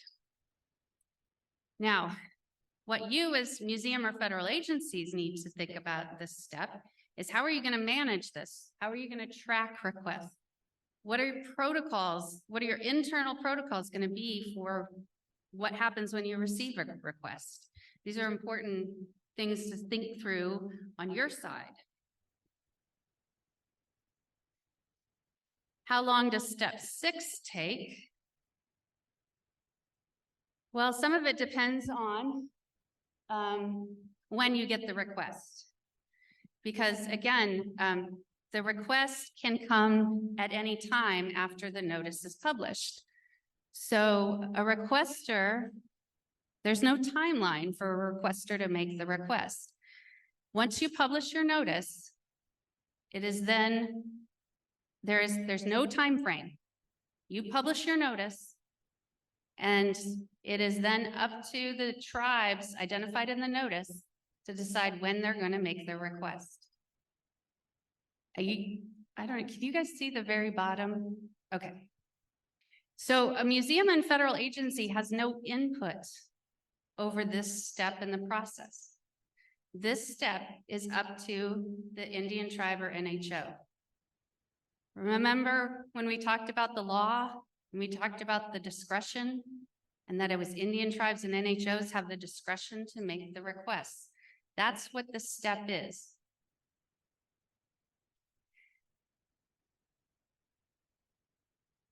So again, this is where this guiding principle of deference is built into the regulatory process, because it is in this step 6 that the deference is actually built in. It is up to the tribes to decide when to make the request. Now, once you receive the request, then you have to respond to it. And in the proposed regulations, there were definitive responses that you have to give to that request. You have to send a written response, and that written response has to say that the request meets the criteria, it does not meet the criteria, and ask for more information, or identify that you've received competing requests. What is not required in your response is that you don't have to have an internal committee or a board approval. I know that a lot of places do have these processes in requests. You can, but you don't have to. It's not a requirement. You don't have to have a legal review of requests for repatriation. And you don't have to evaluate additional information. Again, you have some discretion here in how you track this. And again, the same discretion you have in the receiving of these requests. So how long does this take? Well, there will be a requirement. In the proposed rule, we proposed that it would take that museums and federal agencies would have 30 days to respond to a request. We received a lot of comments that wasn't long enough. We received, in fact, a few comments that the museums would need up to a year to be able to respond to a request for repatriation. So the final rule will give a time frame, but It may not be 30 days. I don't think it'll be a year. So then the last step, repatriation. Again, a written repatriation statement will be required as the last step, and that statement will be sent to the requester, as well as a copy sent to the National NAGPRA program. And then after that statement is sent, the museum will be responsible for documenting any physical transfer that occurs, as well as protecting any sensitive information that may have been shared. What is not required is any additional negotiation as a part of the repatriation process. This is the final piece of the repatriation process. It's the paperwork piece, the end of the line. There's no additional need for any additional inventory work. There's no need to double check your work. There's no need to verify your work. It's all done. It is the final check. Now, what you may need here is some other kinds of agreements if you're not going straight into a physical transfer process. Or you may need to work out the details of an immediate physical transfer. And then this process again is 90 days, required to be 90 days, no later than 90 days. And I should say that all of these timelines that I've put up here are a no later than timeline, meaning that they could happen a lot faster. These are the longest that they could take. And it's very possible that a tribe may request it happen sooner. A tribe could say, we want you to send us a repatriation statement on the 31st day after the notice publishes, or the day that they send you the request for repatriation if the notice is published and it's 30 days have passed. And that's okay. You can do that. You don't have to wait the 90 days. It's a no later than. So you have to do it in 90 days, but you can do it as soon as you want. Again, how do you decide that? Deference. You apply the guiding principle to allowing Indian tribes and Native Hawaiian organizations to determine what expeditious repatriation means. So I put together fictional timelines, and these are fictional, and estimates, because really there's a lot of variables, as we talked about in the timelines here. But it is possible that you could receive a new collection on day 1, and you could send a repatriation statement on day 40. That is possible. Now, it would require consultation take no longer than 1 day, which is possible, but still. And I've also put here a longer timeline, which, a little longer than 3 years. If you receive a new collection on day 1 and things take longer, this still depends on consultation only taking a day, I will point out. This is stretching everything to the latest timeline possible in the no later than timeline. So you can see the wide discretion here between 40 days and about 3 years. That's a lot of discretion for a museum in terms of how this process and time frame works out.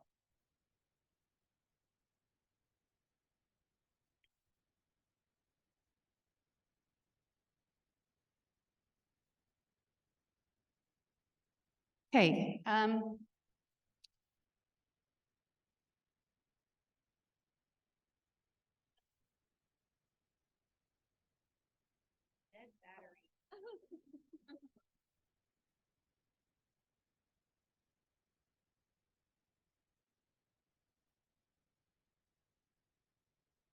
I feel like I might have a dead battery soon.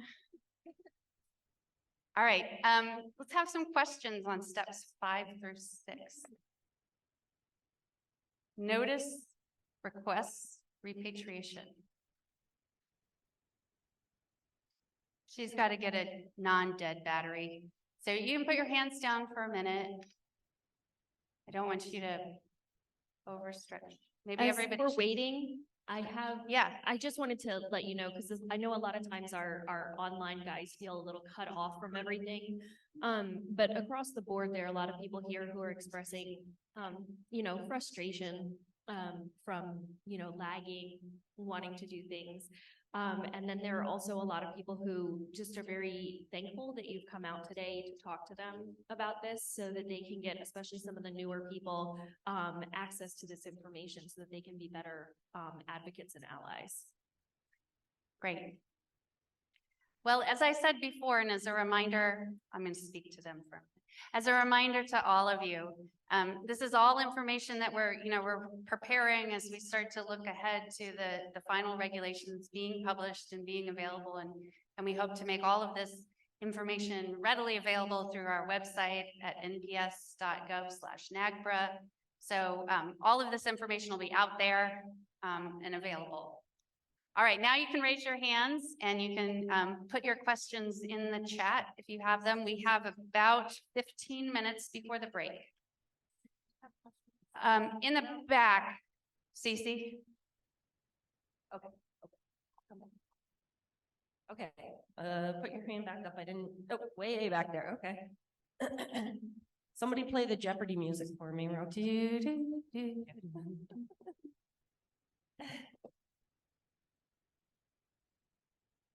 Okay. Whew. Hi, Melanie. Thank you. Thank you for all this information. My question really comes down to capacity at tribes. And so what do you do when you get a request for repatriation? But then they also say they want to defer for a specific or even non-specific amount of time to figure out where they're going to rebury? Yeah, that's a really good question. So that is where the delaying the physical transfer comes in. You can complete the repatriation process, but go through depending on your institution and what you're willing to do in terms of a care and trust agreement, you can go ahead and repatriate and still retain the collection on behalf of the tribe until they're ready to do a reburial. Great, we got one more over here.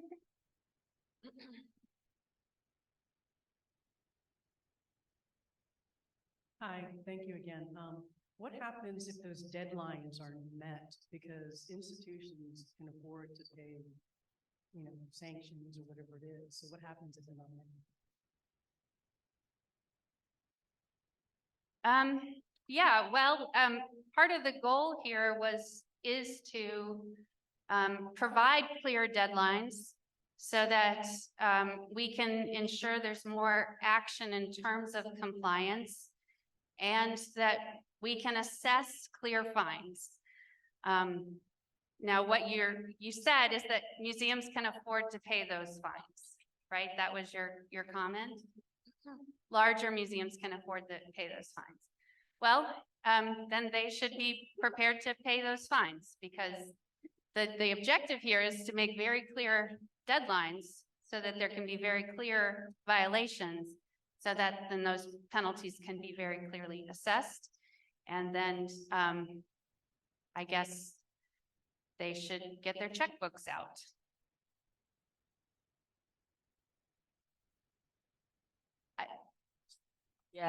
Sorry, can't hear you.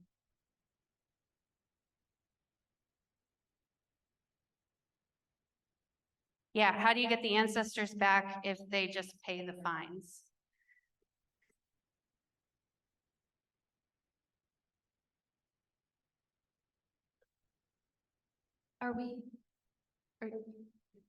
I'm still thinking. Yeah, yeah. I didn't say anything. Oh, was it Shell? It was the ghost of Shelley. Yes, I'm sorry. We need walkie-talkies or something.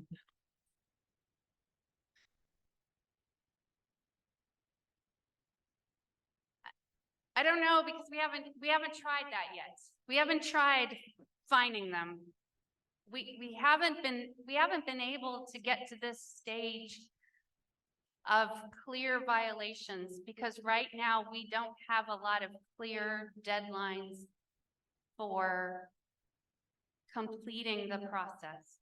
There's a lot of ways to continue to not complete the process right now. And our hope is that if we can have clear deadlines, then we have a clearer path for enforcement. I hope that we won't see your forecast. If we do, then maybe we'll reassess how we assess the fines. Maybe they'll get bigger because there's that flexibility. Maybe there's other flexibilities in how the enforcement piece of NAGPRA can be applied.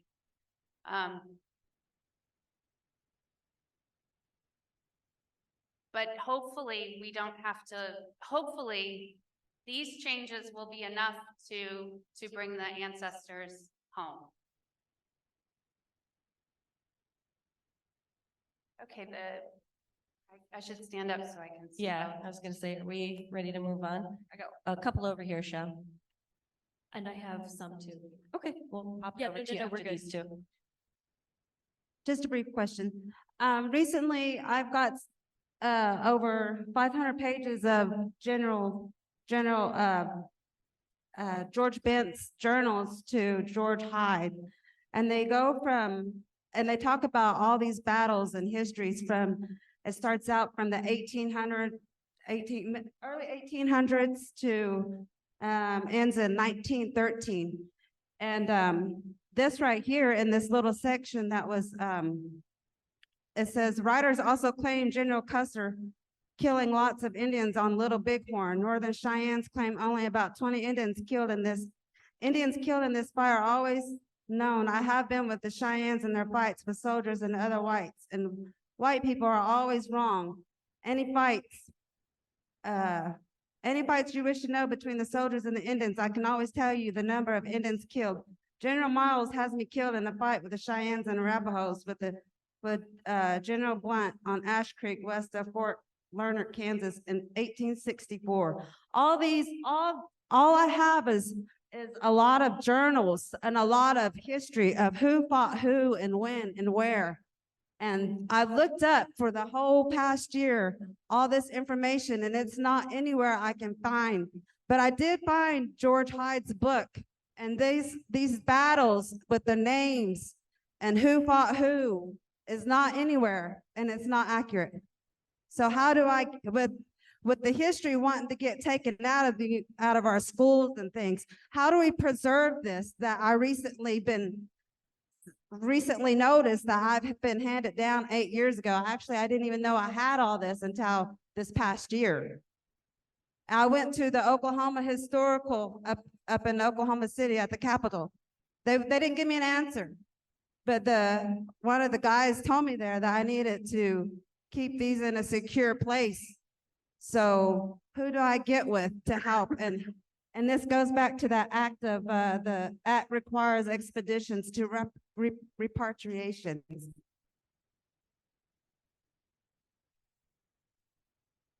Thank you. I'm not sure the answer to your question, but I will think about some solutions to that and where those kinds of that kind of information should be kept. Okay, we got Frank over here. Yes. All the inventories were supposed to be done by 1995. That is correct. All right, so how many inventories, do we have any idea how many aren't done yet? And if that's the case, I mean, all these things about times and all this timeframes and everything, we're clearly way beyond any timeframes as currently, as the law originally was presented.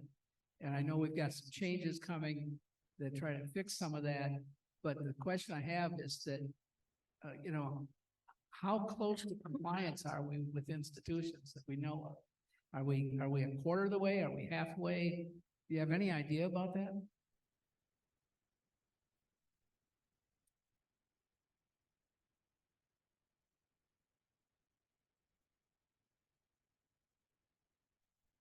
Yeah, so it's an interesting question. What does it mean to have a complete inventory?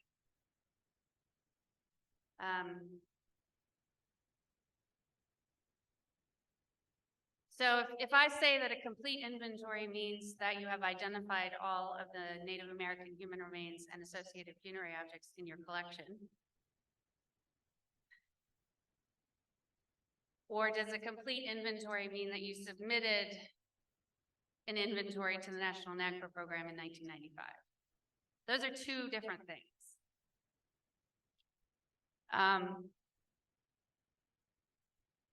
All museums submitted an inventory to the National NAGPRA program in 1995.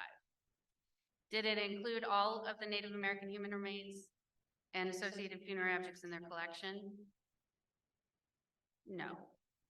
We know that because every year additional Native American human remains and associated funerary objects are reported. The number of human remains increases every year. How close are we? I think a better gauge of completion is not the inventory, but the notice. And so this year, we finally hit 55% for notices of inventory completion. So the title itself suggests inventory completion. So if we take our simplified version of inventory notice return, then we are at 55% complete, to answer your question, Frank, meaning we have another 45% to go.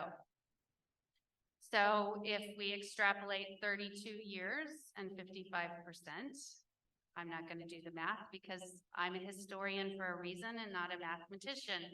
But it's, the point of the revision to these regulations is that it's not going to take another 30 years to get the other 45% complete.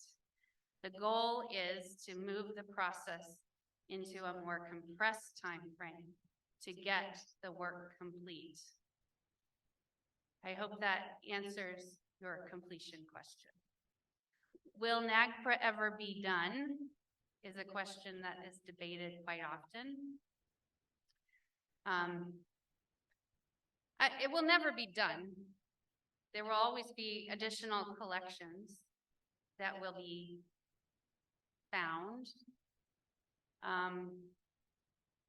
There will certainly always be new discoveries on federal or tribal land that will continue to happen. There will be additional collections that are brought into museums. But can we get to a point where the collections that were reported in 1995 have been put into notices of inventory completion? Yes, that is my hope, that we can get to a point to at least reconcile what we already know about so that what we don't know about can be handled.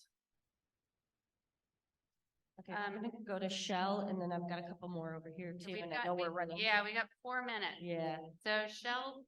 Okay, this is the one which was, how, in the context of boarding schools specifically, how would you approach differently the repatriation of personal items and collections that might have been taken from students, which might not technically be covered under NAGPRA?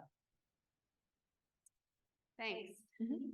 Well, first of all, I would want to be very clear that you're making sure that items taken from students at boarding schools are not subject to NAGPRA, right? That's the first category to be sure you're positive that that whatever object or item we're discussing is not subject to NAGPRA, that doesn't meet the definition of human remains, or that it's not some other category under NAGPRA. If it truly does fall outside of NAGPRA, then any museum collection, whether it's from a boarding school or from any other context, could be subject to some other form of return outside of NAGPRA.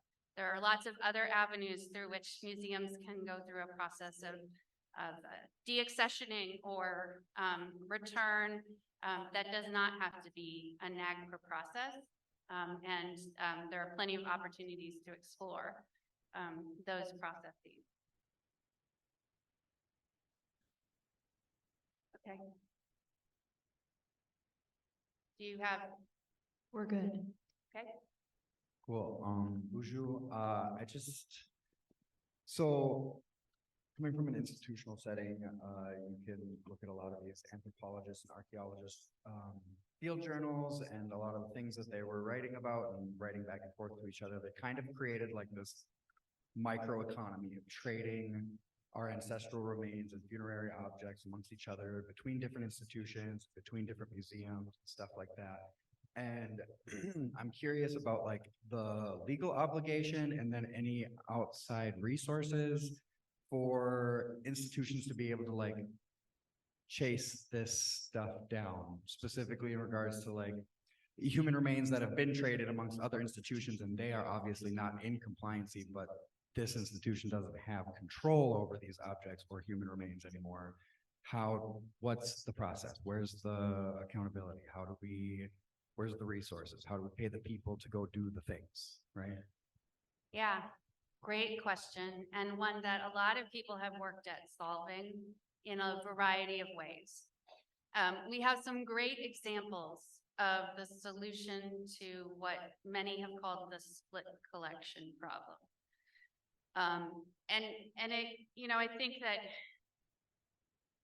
think split collection is probably a very nice way of calling what the trade network that you described, which is a very accurate description.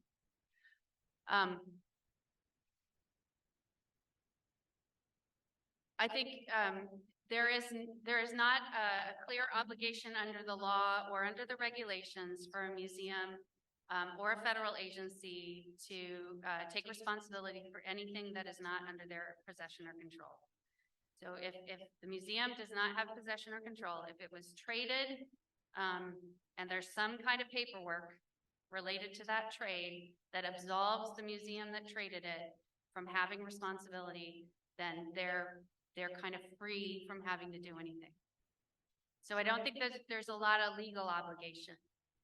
However, I think there is some room to assert some moral or ethical obligations on those institutions. And I think that's where we've seen some success. I think that we have seen a number of successful examples in the museum community for reconnecting those collections. We've seen a number of efforts from, say, a museum that has the majority of the collection sponsoring the return and recollecting. In a few cases, maybe that museum with the largest collection has been even perhaps a bit aggressive in going out and pulling things back. We've seen a few cases where the museum that maybe traded, again, being a little aggressive to pull things back, even if the museum that has it resists. I think there are options there. I think you can make some very strongly worded letters about taking back the trade. I think that's an option. We've seen a really wonderful example from the tribal side of trying to do this themselves. First on paper to find all the inventories for a site, and collect everything and then going out and pulling them back together. And then thanks to the generosity of a museum who was willing to physically bring things together before a reburial. So we have a lot of positive examples of how it can be facilitated. In terms of paying for it, it's a wonderful NAGPRA grant project. And I would highly encourage, that's a great little project that can be put into a good NAGPRA grant. Can be a great way to support that effort to bring things together. It's also a wonderful thing to bring to a regional community of practice, especially if it's a community that tended to be traded regionally. I know that the Southeastern NAGPRA community of practice had been working on a certain collector and building a database around some of the split and shared collections so they could find that kind of information. You know, the National NAGPRA program has a lot of information from inventories in our database. We don't make it publicly available on the website, but we can certainly help you with searching collection history and names of collectors if you want us to try to help you find that information, pull it back together quickly or easily. We can help you do the queries at least to do that. And we're certainly happy to help you with the strongly worded letters that might get sent to other institutions. But there's a lot of positive examples of how that's been done. Sure. So we're ready for a break. All right, if you could please take your seats. We have about an hour and a half left together. And maybe we'll end a little bit early because I do know that the schedule is quite tight this evening for the evening events here in person.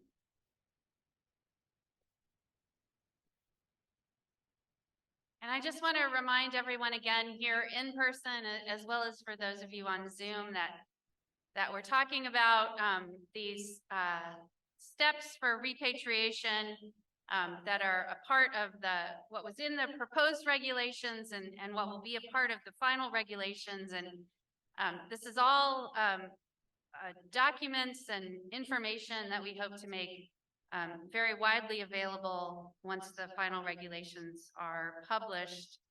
And again, this is just the beginning, I guess, of us sharing information in this way and in this format. And we'll hopefully continue these kinds of conversations and discussion. And I hope that we're doing what we set out to do, that we're achieving our goal of making this a simple process, a step-by-step process that's clear and easy to follow. Maybe it's not as easy as what I read to you from Warrior Girl when we started our day together, but I hope it at least gets closer to that. So we're going to shift and talk about the summary process, or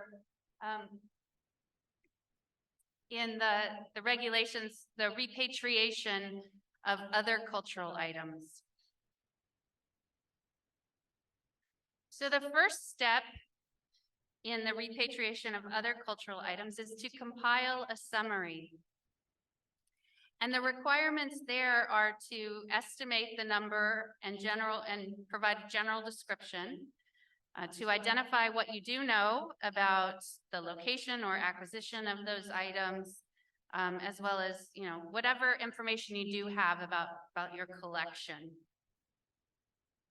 Again, a similar list here of what's not required for a summary. There's no requirement, again, to do a physical review, or in the case of a summary, remember, there's no requirement to make a determination of any kind.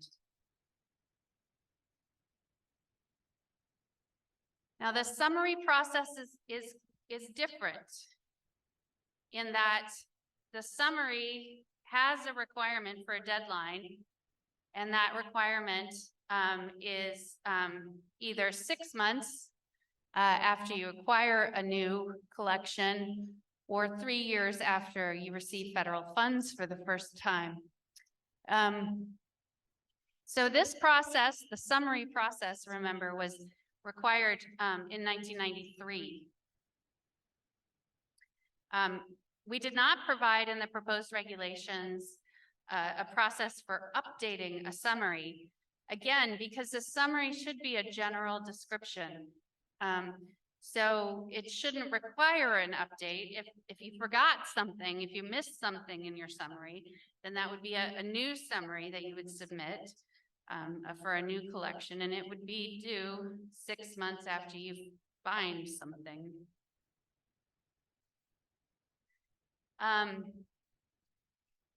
The second step is to initiate consultation. Again, very similar to that process for inventories, to identify lineal descendants or Indian tribes or NHOs with potential affiliation, and to provide them with that summary as well as the names of consulting parties. What is not required is to conduct research to determine who you need to consult with. How long does this step take? Again, it is 30 days after you compile the summary that you need to send out those that initiation of consultation.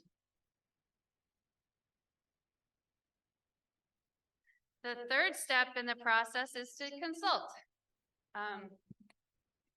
Again, the requirement here is to respond to anyone that requests to consult, to identify, the purpose of the consultation process is to identify lineal descendants or those tribes or NHOs with affiliation, as well as to identify cultural items that meet the definitions and to make a record. What is not required in consultation, it's not required for it to be in person. It can be, but it's not required. It doesn't need to be a physical inspection of the collections, but again, it can be. Again, this is a very similar slide to the inventory process. The options here for what is required versus what's not required. How long does this process take? Again, very much like the inventory process. It can take 1 day or it could take a year. But again, just like in the inventory process, the variable here is not the size of your collection or the diversity of the collection, but the variable in consultation should be the preference of the consulting tribes. Again, going back to that guiding principle of deference, if the act is recognizing the rights of tribes and NHOs, and it requires that expeditious repatriation, then it is up to the tribes and NHOs to determine what expeditious means. And nowhere does that deference come in or need to be applied more strongly than through the consultation process. So again, the steps are similar in the summary process, but they're in a different order for summaries for other cultural items. And it's important to keep that in mind because it's going to change how the process plays out. In step 4, you have receive and consider requests. And in this case, a request for repatriation of cultural items has 3 requirements. The request must show that the object meets the definition of a certain kind of object or multiple definitions. Must show that the requester has affiliation to the objects, and must provide some information to show that the museum or federal agency does not have a right of possession. If you remember, as we were talking through the law, there was a slightly higher standard to the request for repatriation of cultural items as opposed to human remains, and that's that right of possession, that requirement for a request from a tribe to show that there is no right of possession to the cultural item.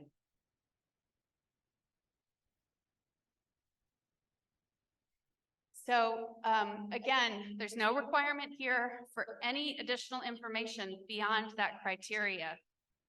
The criteria in a request for repatriation can simply be a statement from the tribe asserting the object meets the definition, the tribe is affiliated, and the museum has no right of possession. That is a sufficient request for repatriation. There is no requirement for the tribe to provide additional information beyond that. And there's certainly no request at this stage, just like in the inventory process, to anticipate any additional information for a competing request. Again, this is where the discretion for Indian tribes and NHOs is built into the process, just as we talked about it in the law itself. It is the discretion of tribes and NHOs to make requests for repatriation. So the museum or federal agency has no responsibility for the timeline here, but a request for a summary object depends on when the Indian tribe or Native Hawaiian organization wishes to make that request. It's important to note that a request for a cultural item could occur at any time, and it could occur even without consultation. So provided that the tribe has information from the summary and information that they might have asked you for, there's not necessarily a requirement in the act itself for consultation to occur. A tribe can request consultation and you have to respond to that request, but they could also just request repatriation directly.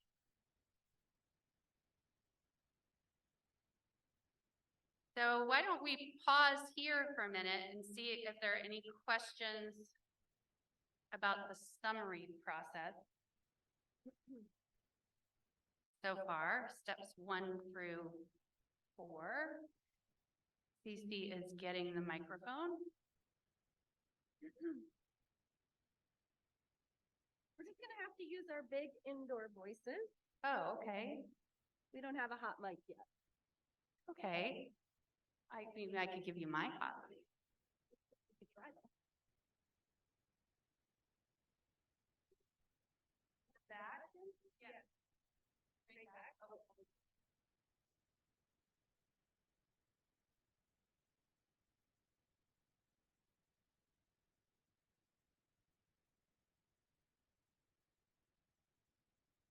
Hello.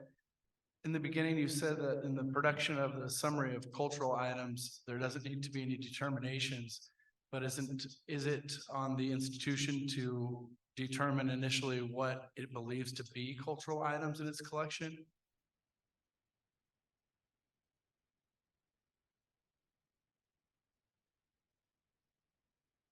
Cece's getting her steps in today. Yep.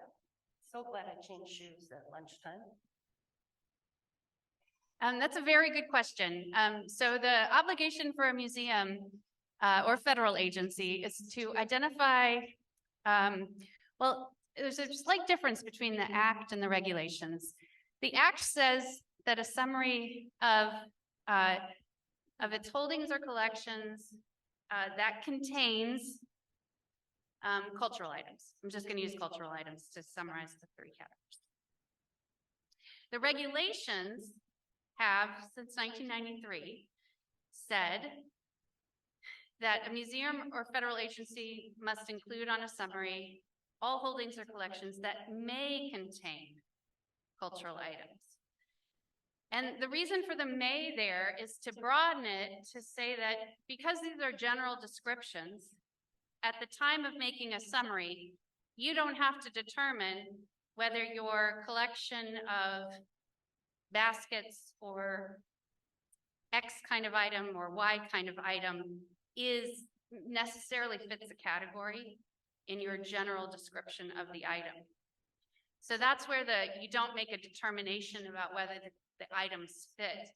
You provide a general description of your collection that may contain cultural items, because you're not making a determination at the summary stage that it does contain a cultural item.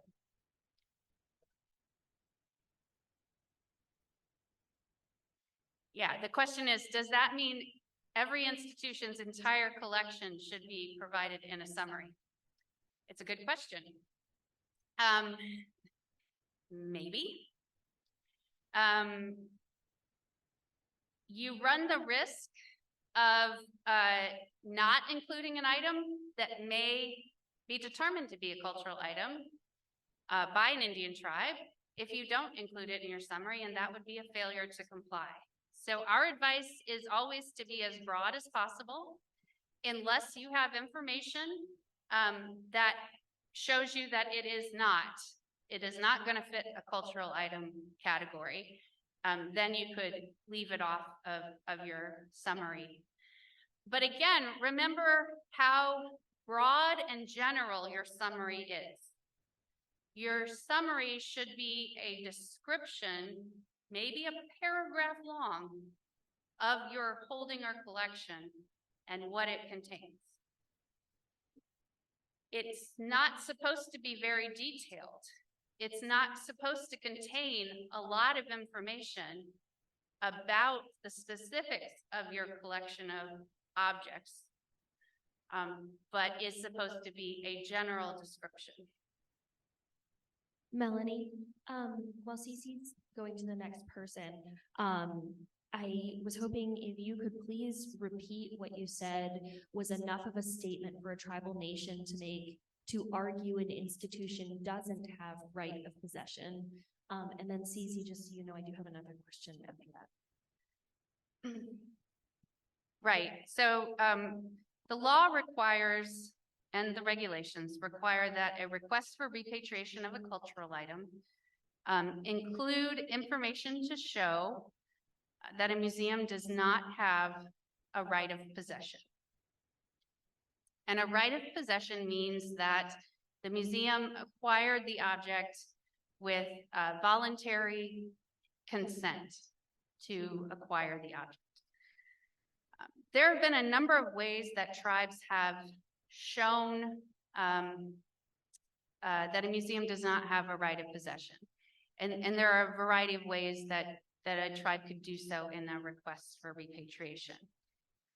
One way might be to identify the conditions of the tribe at the time the object was removed from the tribe, to show that the tribe had no way it could have given voluntary consent. Another way would be to look at the object itself and the properties of that object, say an object of cultural patrimony, to show that it could never have been voluntarily given away because of the nature of the object itself. There are any number of ways that a request for repatriation might demonstrate that there was no right of possession to the object. The museum did not have a right of possession. Those are a couple of examples. Another example I can think of is one tribe that had would submit a photograph of the tribe at the time objects left the community that demonstrated the destitution of the tribe at that time, the way that people were living at that time, to demonstrate that there's no way any person in that community could have voluntarily given an object away, a sacred object, for example, because of the destitution of the entire tribe at the time. So those are some examples of how that might be shown. Thank you. And the next question was, how should a museum know what to put on their summary? And a follow-up there was, would there be any reason to redo a summary of cultural items that was completed like in the early 90s, for example, if you believe you have more accurate information now? Thank you. Both of those are good questions. We do have templates on our website for summaries. They are basically a letter that has a general description. Again, not much more than a paragraph. That is one way of describing your collection. We also have a lot of examples of summaries, not necessarily available on our website. I'm trying to think if maybe we could put together some examples that we could post of what a good summary might look like. Can you repeat actually both questions, Shel? Sure. How should a museum know what to put on their summary? Is there any reason to redo a summary of cultural items that was completed in, say, the early 90s if you believe you may have more accurate information now? So what you need to put in a summary is information that a tribe might need to identify whether they have an interest in your collection. So the law and the regulations talk about a general description and acquisition history of your collection. Well, you probably have a lot of information about acquisition history of your collection from a museum perspective, but what you need to consider is what about that might tribes need to know whether they have an interest in the collection. So things like the geographic location or how the material was acquired. Those are the kinds of information that would be important to tribes or when it was acquired. And again, this is a preliminary step. Remember that a museum or federal agency has an obligation to provide additional information to tribes to assist them in preparing their request. So this is the first step to provide information so that tribes can identify whether they want to request more information from you. So you don't have to provide it all right up front. So that's what the summary should include. In terms of whether or not you update it, I would say that would go to the same answer.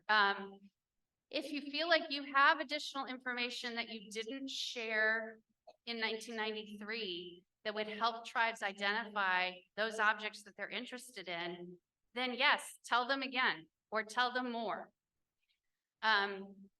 If you want to tell tribes about the same information that you shared with them in 1993, then yes, share it with them again. If you want to contact tribes and say, we still have these collections and we invite you to come consult with us whenever you'd like to consult with us, that's okay too. There's no reason that you shouldn't share information with tribes. Again, your obligations here under the law and under the regulations are to provide that information in the initial stage, and then to be responsive to any requests that you get for additional information. There's no prohibition on you sharing more information when you want to, but there is no requirement for you to update that information.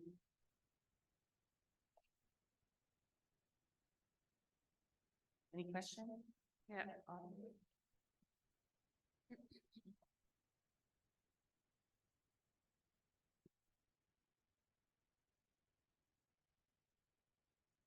Thank you. I have another question going back to the right of possession situation, and what I guess my question is in terms of if items were removed from federal lands that are not tribal lands, but managed by a land agency under an ARPA permit, is that evidence of right of possession, or would that not apply?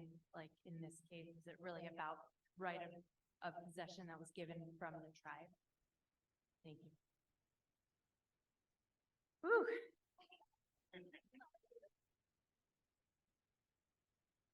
It's 4 o'clock.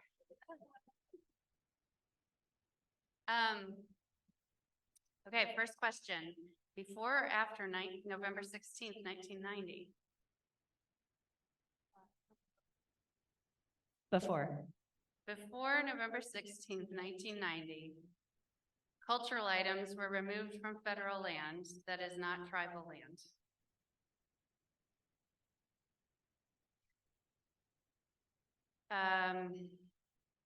So most likely we're talking of, well, okay, cultural items are removed from federal land that is not tribal land. So the federal agency in this case would have to show that the culturally affiliated tribe had some way of giving a voluntary consent to that object being removed from the ground, from the federal land.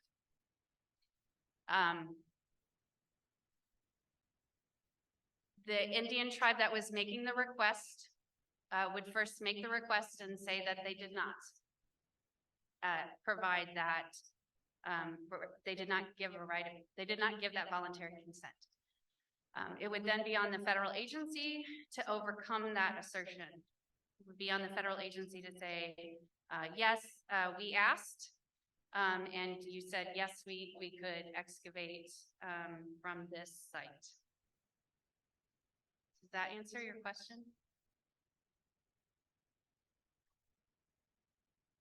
First off, thank you for everything that you do, because you're so helpful every time I email. My question is, do the summaries follow, or is it the responsibility of the land controlling agency, the same way as with ancestral remains, to file their summaries and come up with the summaries? So for instance, in Nevada, it's generally the Bureau of Land Management that our museum holds collections for. So does the museum do the summary, or are the federal agencies the ones that do the summaries? Thank you. Sure. For both inventories and summaries, federal agencies are responsible for collections that are under their possession or control. So where it is federal agency controlled collections, the federal agency is responsible for both the inventory and the summary.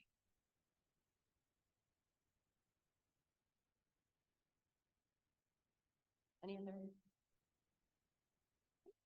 Okay. So moving on again, the steps here are very similar in that the response, again, responding to a request is, that's good. Yeah. The regulations provide some responses. A museum must respond to the request, and it must respond in one of these ways. It must respond that the request meets the criteria, does not meet the criteria, and requests more information. Respond that it meets the criteria, but that the museum or federal agency asserts it has a right of possession, or say that there are competing requests.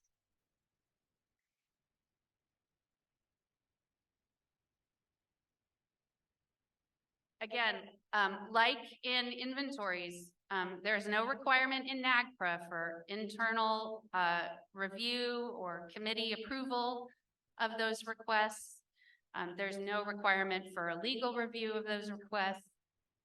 And there's no requirement for additional information to be evaluated in that request process. And it is up to the museum or the federal agency to decide how they're going to manage those requests and track them, the required responses. So what's the requirement here for time? Again, this one in the proposed regulations, the department proposed that would be 60 days for museums and federal agencies to respond to these requests. Again, we received some comments that said museums and federal agencies should have up to a year to respond to these requests for repatriation. So for a summary process then, after a museum responds to a request, it would then publish a notice for those that meet the criteria. And the notice again, provides a general abstract of the information from the summary, the number and description of the objects, as well as the name of the person or tribe or NHO, I should say, who's making the request, contact information for the museum, and then the date on which repatriation can occur. In this case, there's a date certain. Again, the notice must be submitted 30 days after the request, after the response to the request. And then we get to the last step, step 7, for this repatriation of other cultural items, which is to send a repatriation statement. And the requirement is to send that statement to the requester as well as a copy to the National NAGPRA program. And then after that statement is sent, to document the physical transfer and to protect sensitive information. Again, there's no requirement when the repatriation is sent or after that to do any kind of additional verification of the content of the repatriation or to do any additional negotiation over what is going to be repatriated. This is the end of the process. Physical transfer can come at a later point. This is the repatriation process on essentially paper. And it must be done 90 days, no later than 90 days after publishing the notice of intent to repatriate. And we did get some comments on the proposed rule about what if there's more time that's needed between when a notice publishes and when this is published, when a notice publishes and when the repatriation statement is sent. And it does go back to this concept of deference. It goes back to the concept of what expeditious means and it being defined by tribes. And it comes down to when the request comes. Because tribes are the ones who decide when that request for repatriation comes in, and the timelines after that hinge on that request. So where a tribe needs more time for some reason in the repatriation process, and doesn't want the repatriation statement sent 90 days after a notice is published, then the delay needs to come in the request for repatriation, not between the notice and the repatriation statement. And this is important because the comments that we got were, well, the tribes don't want us to send the repatriation statement 90 days after the notice. And if that's in fact the case, then the tribes need to consider delaying the request for repatriation, because this is a process by which things happen one after another. What I think is probably more likely is that the tribes may not want physical transfer to occur 90 days after the notice, and it doesn't have to. That's fine. Physical transfer can come at a later date. What I also think might be happening here is that the museum or federal agency doesn't want to have to move that quickly from notice to repatriation. And that's not okay, because that's part of the expeditious requirement under NAGPRA. And so that's where this concept of deference, again, has been built in to the regulatory process. So tribes are in control of the timeline by when they make that request for repatriation, and then the process continues from that.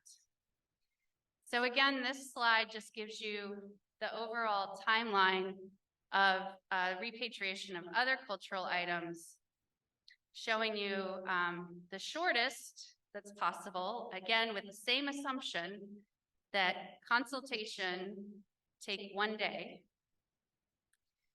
You could go from receiving a new collection to a repatriation statement in 39 days.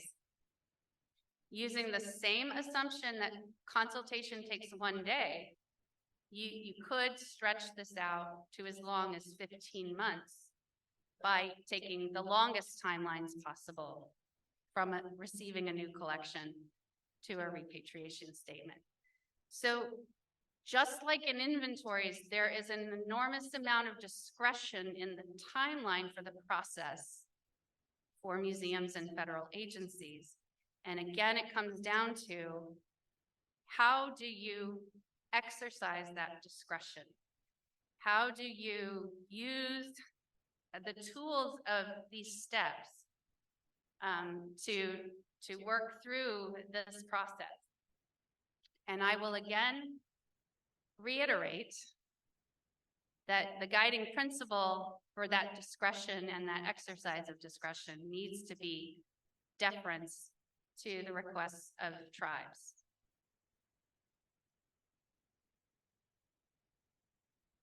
Okay.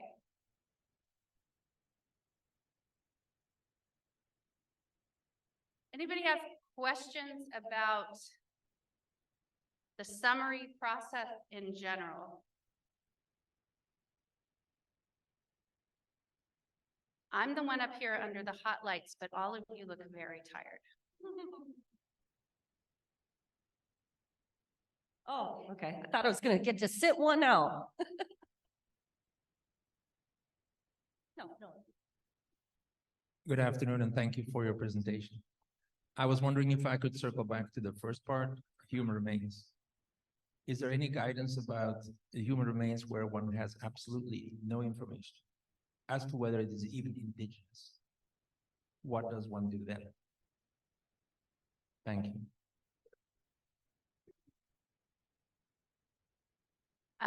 Thank you for the question. The first decision that a museum or federal agency must make is whether or not the human remains are Native American. Until you make that decision, you can't apply any of this, right? So you must make that decision about whether or not the human remains are Native American. You can make that decision, you should make that decision based on whatever information you have, whatever you know about the human remains, whatever you know about where they are being held, whatever you know about the location of the museum in which they are being held. You don't have to employ an expert. You don't have to do any kind of analysis of those human remains. You don't have to ask anyone else. But you have to make a decision about whether or not they're Native American.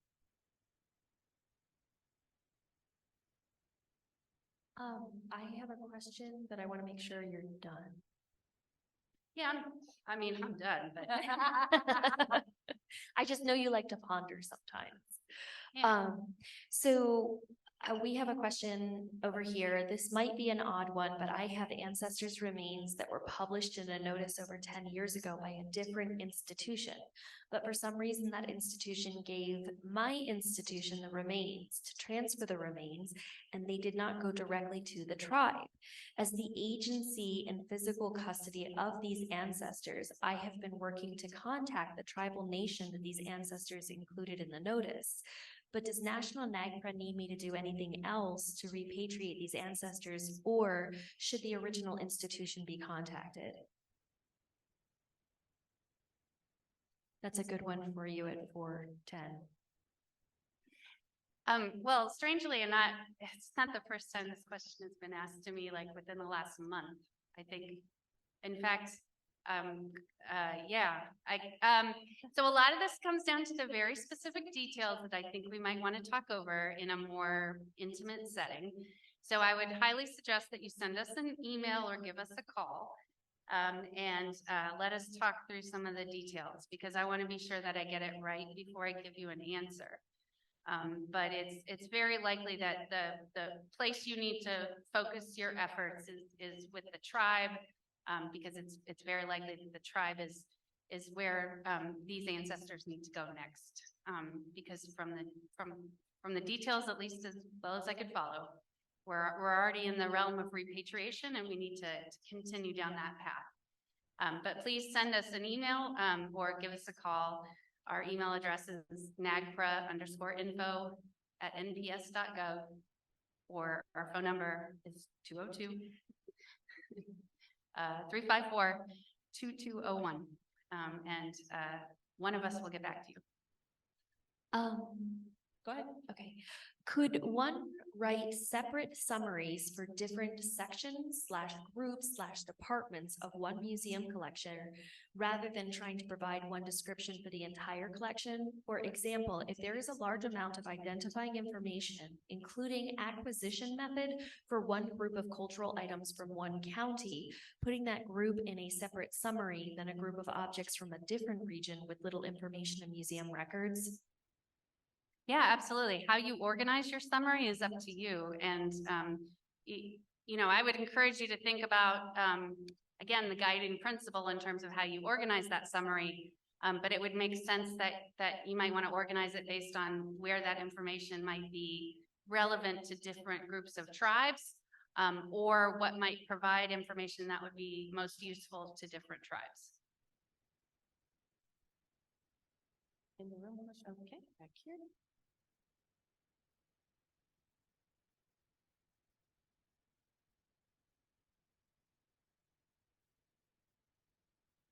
Can we go back to step 5 on the repatriation of other cultural items? On the flow chart. Under, I think it's the one before with the big blocks of color.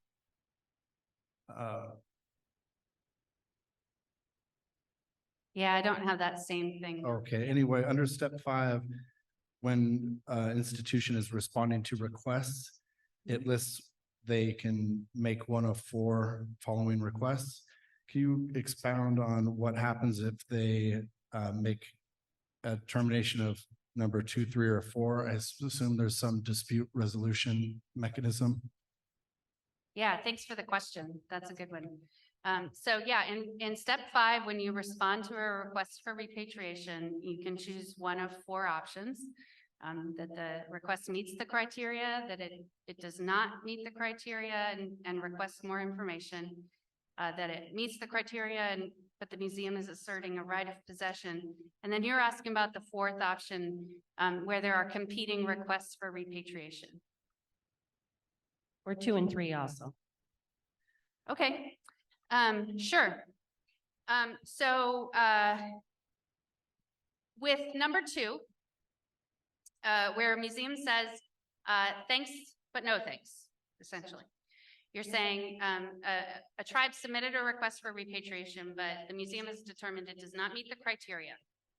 The museum has to ask the requester for additional information, or explain why the request did not meet the criteria, so that the tribe can try to provide that information to meet the criteria. At that point, basically the museum has said no. But here you could give us more information. The options for the tribe at that point are to try again to provide more information to the museum. Or alternatively, the tribe could accept that they have, the museum has said no. There would be other options for the tribe at that point if they disagreed with the museum and the museum is refusing to repatriate essentially at that point.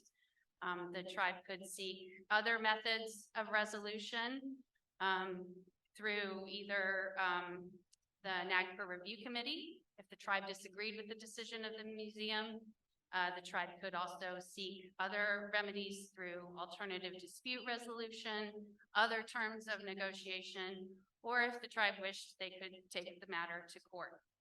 Those are all options the tribe would have at that point. With option number 3, where the museum says that the request meets the criteria, but the museum is asserting that it has a right of possession, the museum would need to show that it has a right of possession. It would need to provide some information to show that it had that right of possession. The remedy there, I think, would be less any kind of alternative dispute resolution, and would be more, if a tribe disagreed, would be direct to a court to resolve the question of the right of possession. There's less alternatives there for a tribe that disagreed on a right of possession question than to seek the intervention of a court to decide on a right of possession. In the last case where there are competing requests, and this would go for either summaries or inventories, there is guidance in the regulations for how a museum would evaluate competing requests. For both inventories and summaries, we have provided a process for museums and federal agencies, along with timelines, to evaluate the competing requests, to request additional information from all parties, to notify all parties of the competing requests, and to make decisions about the competing requests. What we have heard all too often is that the competing request process sometimes can be a barrier to repatriation. Too often, we hear the fear of competing requests paralyzes museums from moving the process forward. So our goal here is to provide a clear path where museums have to make decisions. And if the decision here is that there are competing requests, then they have to notify everybody. They have certain timeframes by which they have to then make decisions and a set of choices to make about those competing requests. And then that's where, if the museum continues to say they can't make a decision about who's the most appropriate claimant or the most appropriate requester, I should say, then there could be alternative methods for resolving that. And those might be, they could be a review committee, they could be alternative dispute resolution, or they could be court legal action as well.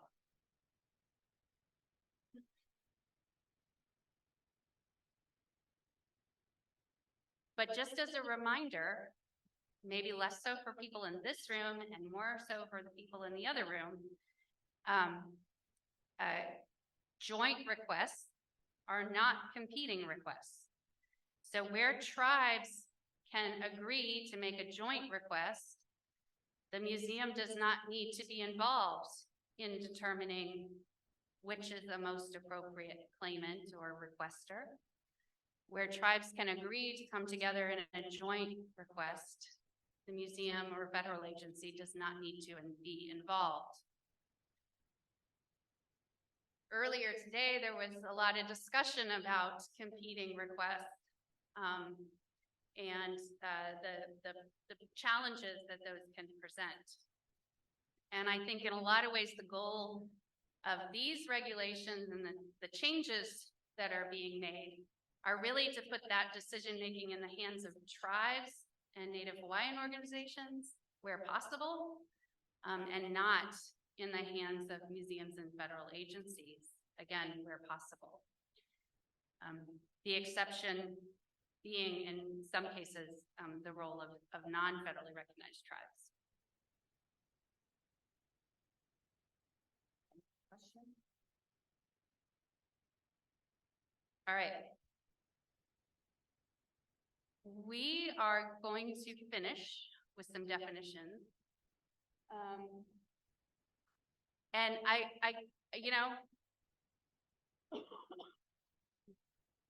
actually, we're going to finish with cultural affiliation. That's how I ended this one.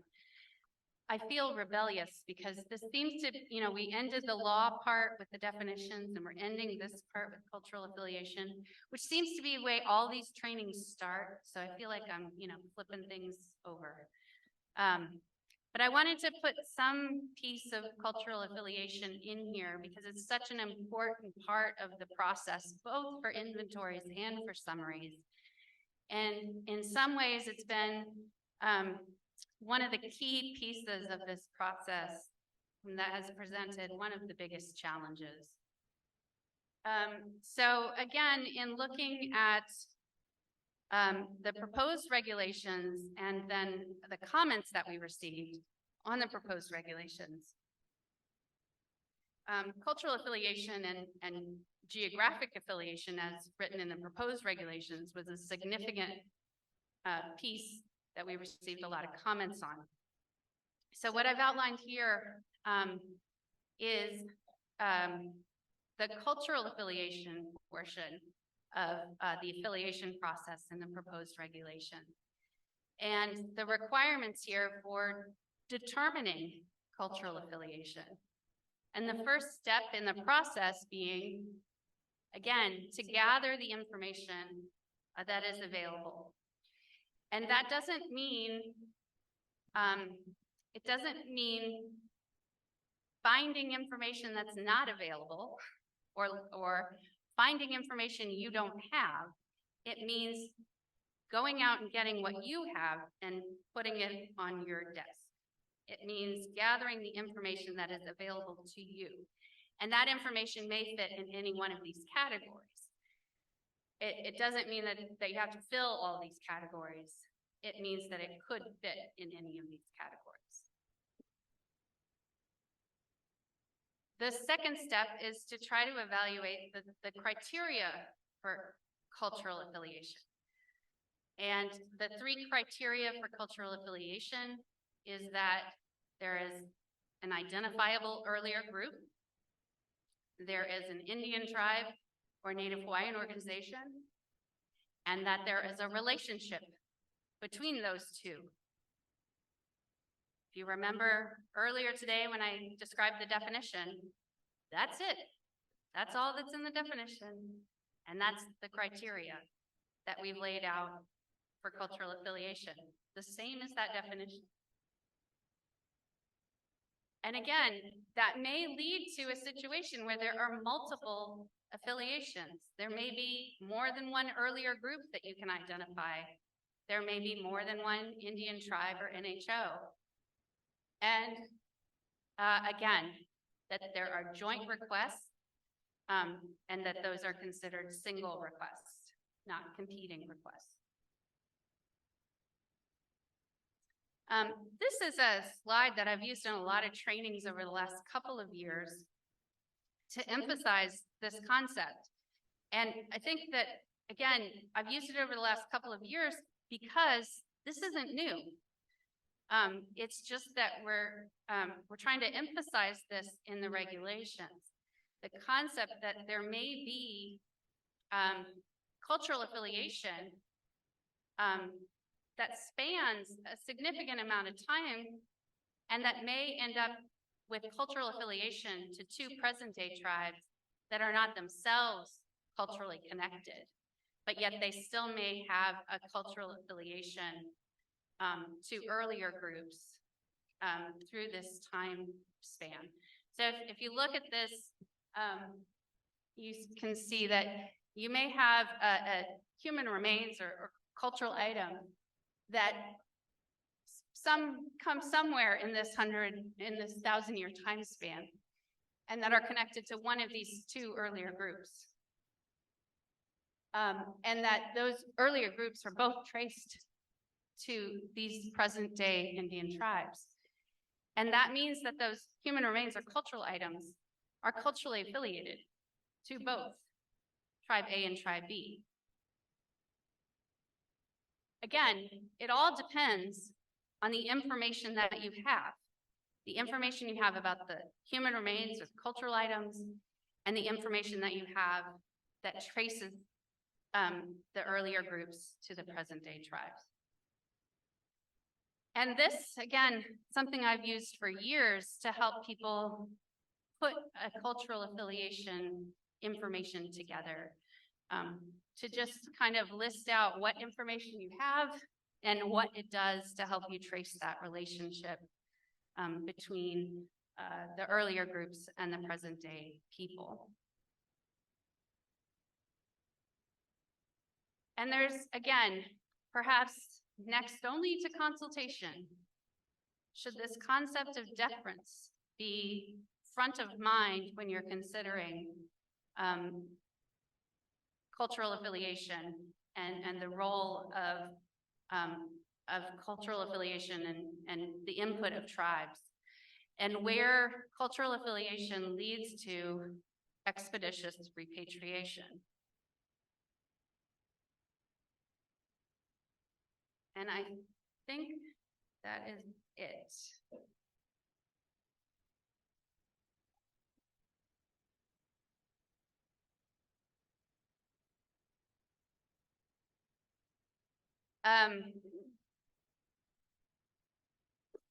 It's a lot, and yet it's only like a little bit. But the goal here, my goal anyway, was to try to break it down into something that was a little bit more consumable. Hopefully a little bit more of a reset, maybe in this process. I'm happy to continue to talk, to try to answer your questions, if you have them. Or if anybody has other questions. Everybody's just done. It's been a very long day. We had a question about, does anyone have any specific examples for each line of evidence? Well, that's a good question.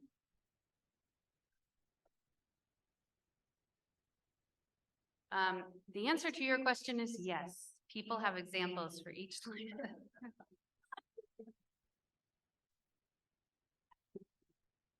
I'm sorry, that was very that was a very 4:30 answer for your question.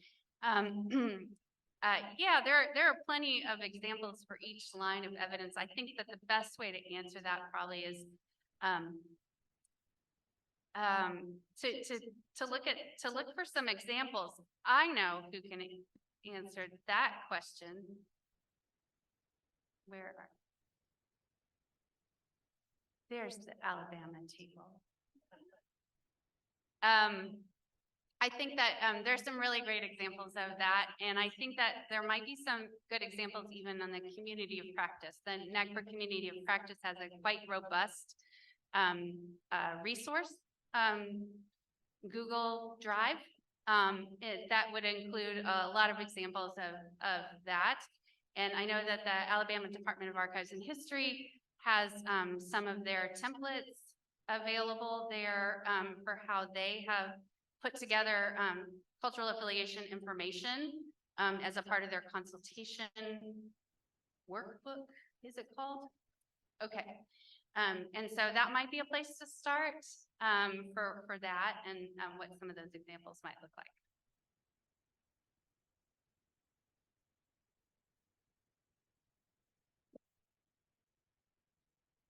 You can email Kelly Bowers at Alabama Department of Archives and History, and she'll give you examples for each line of evidence. That's Kelly Bowers, Kelly with an IE. Hi, Melanie. Sorry. For the option to have more than one earlier identifiable group, is that an and? Can it be an and or an or can it be either?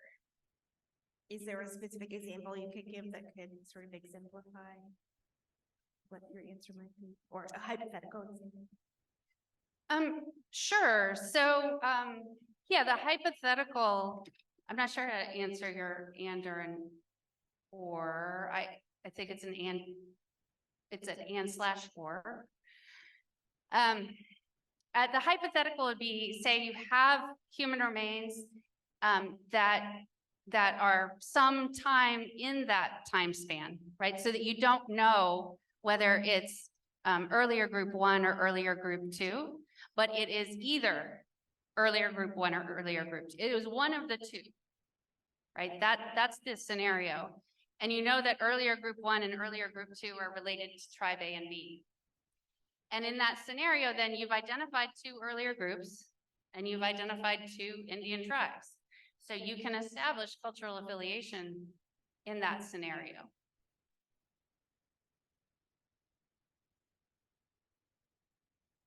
Hi, I guess I'm just trying to figure out how to exactly word this question.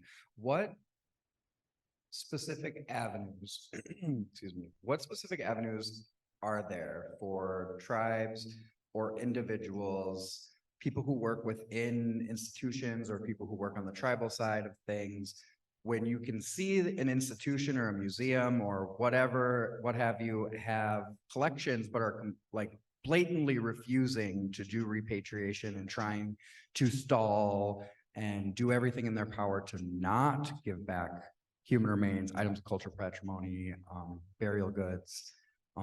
What avenues are there for people to take to then hold these institutions and people accountable, whether like institutionally or individually?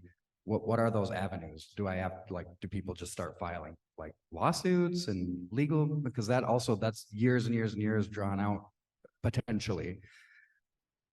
So yeah, how, I guess, what are the avenues, I guess is my question, to hold institutions accountable who are blatantly and obviously not trying to repatriate?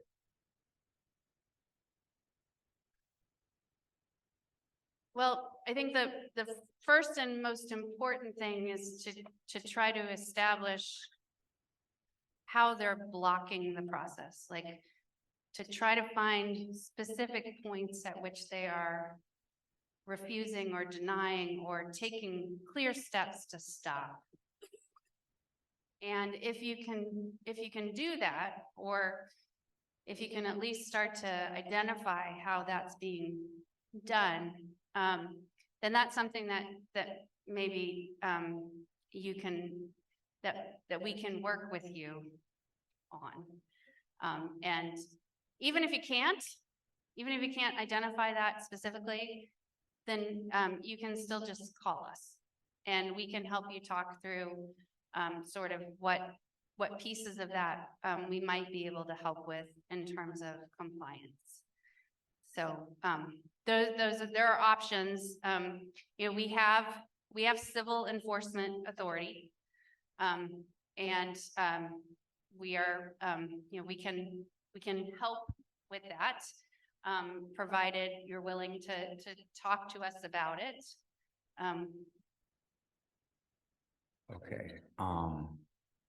So I guess to follow up, what types of, for lack of a better word, teeth does NAGPRA have in enforcement?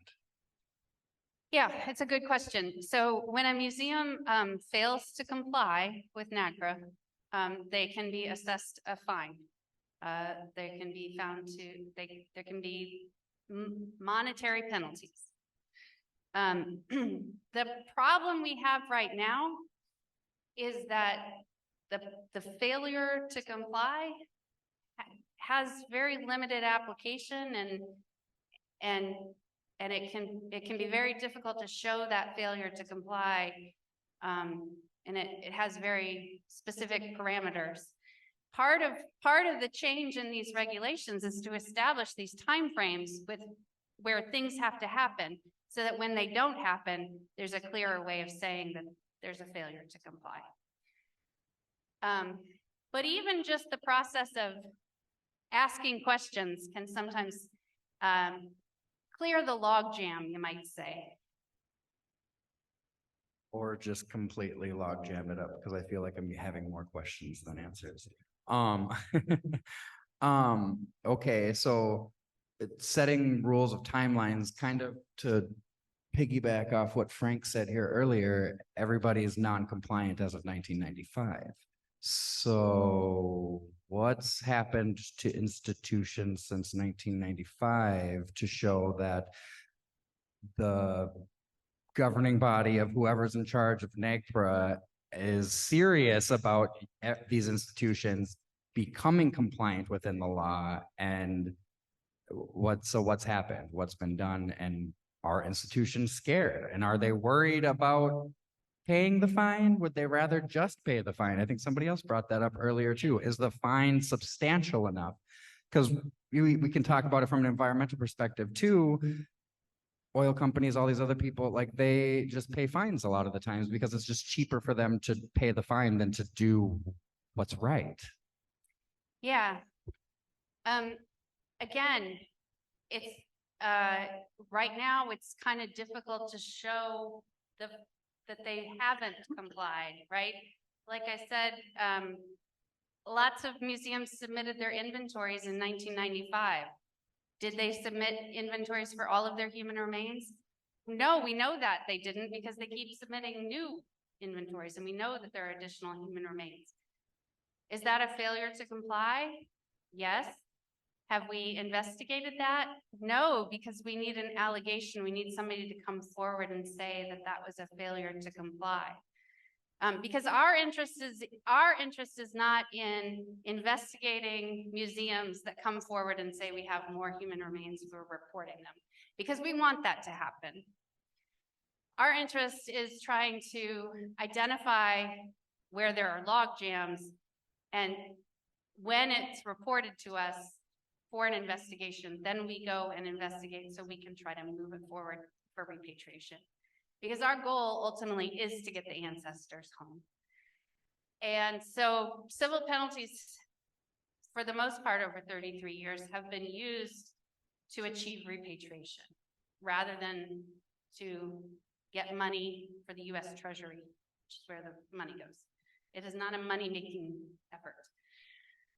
That being said, it can be a useful tool to move things forward, to try to bring compliance, and it can be an effective threat in some cases. Could it be more effective? Are there other ways to use it? Yeah, there are. And that may be a possibility in other ways. Those are decisions that happen above me in how that's applied and how that's used. And so we're still functioning in the place where we want to try to use this to achieve repatriation.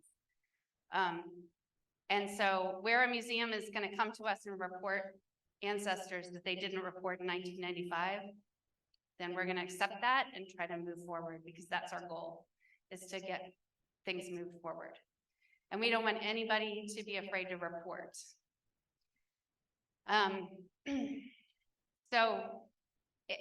But where things are stalled, where they're stuck, where somebody is keeping things from happening, then that's where we can try to help. And if we can help move things forward, we're happy to try. So, Melanie, on that note, and this is something that those of us who are in the room and have been to the conferences and work in this have heard over and over and over again. What do you say to museums or institutions who respond that ancestors are too old to be associated with a tribe or NHO? What are your recommendations there? There is no time depth in NAGPRA. NAGPRA does not say that anything is too old to be culturally affiliated. There's no exception for age. Cultural affiliation doesn't say you can't find a relationship of shared group identity because of age. It actually says you find it through time. And you find it even if there are gaps in the time record. So there should be no barrier because of age to cultural affiliation. However, that's not the reality that a lot of people have faced. I'm fully aware of that. But that's certainly not what the law says. And then one more to follow up on the, this is more of a statement to the gentleman who was speaking before this question, as far as outside intervention on pushing museums to do what's right. Veronica Passfield says that as graduate students at the University of Michigan found in our NAGPRA advocacy, there are institutional repercussions apart from NAGPRA, such as loss of funding, ethics, accountability, investigation, FOIAs, and even more tenure reconsideration. So there are outside forces that are also at play, and they wanted to point that out. Yeah, it's a really good reminder that there are lots of ways to move the needle on NAGPRA compliance beyond the federal compliance and enforcement efforts. And we've seen lots of activism in lots of different ways achieve NAGPRA. And I think that the panel this morning from the journalists really spoke to that as well, and how effective awareness and attention can be in that regard too. I think that with that, we will end and conclude, unless anybody really needs to speak their mind, so that everybody has a little bit more time to get themselves where they need to be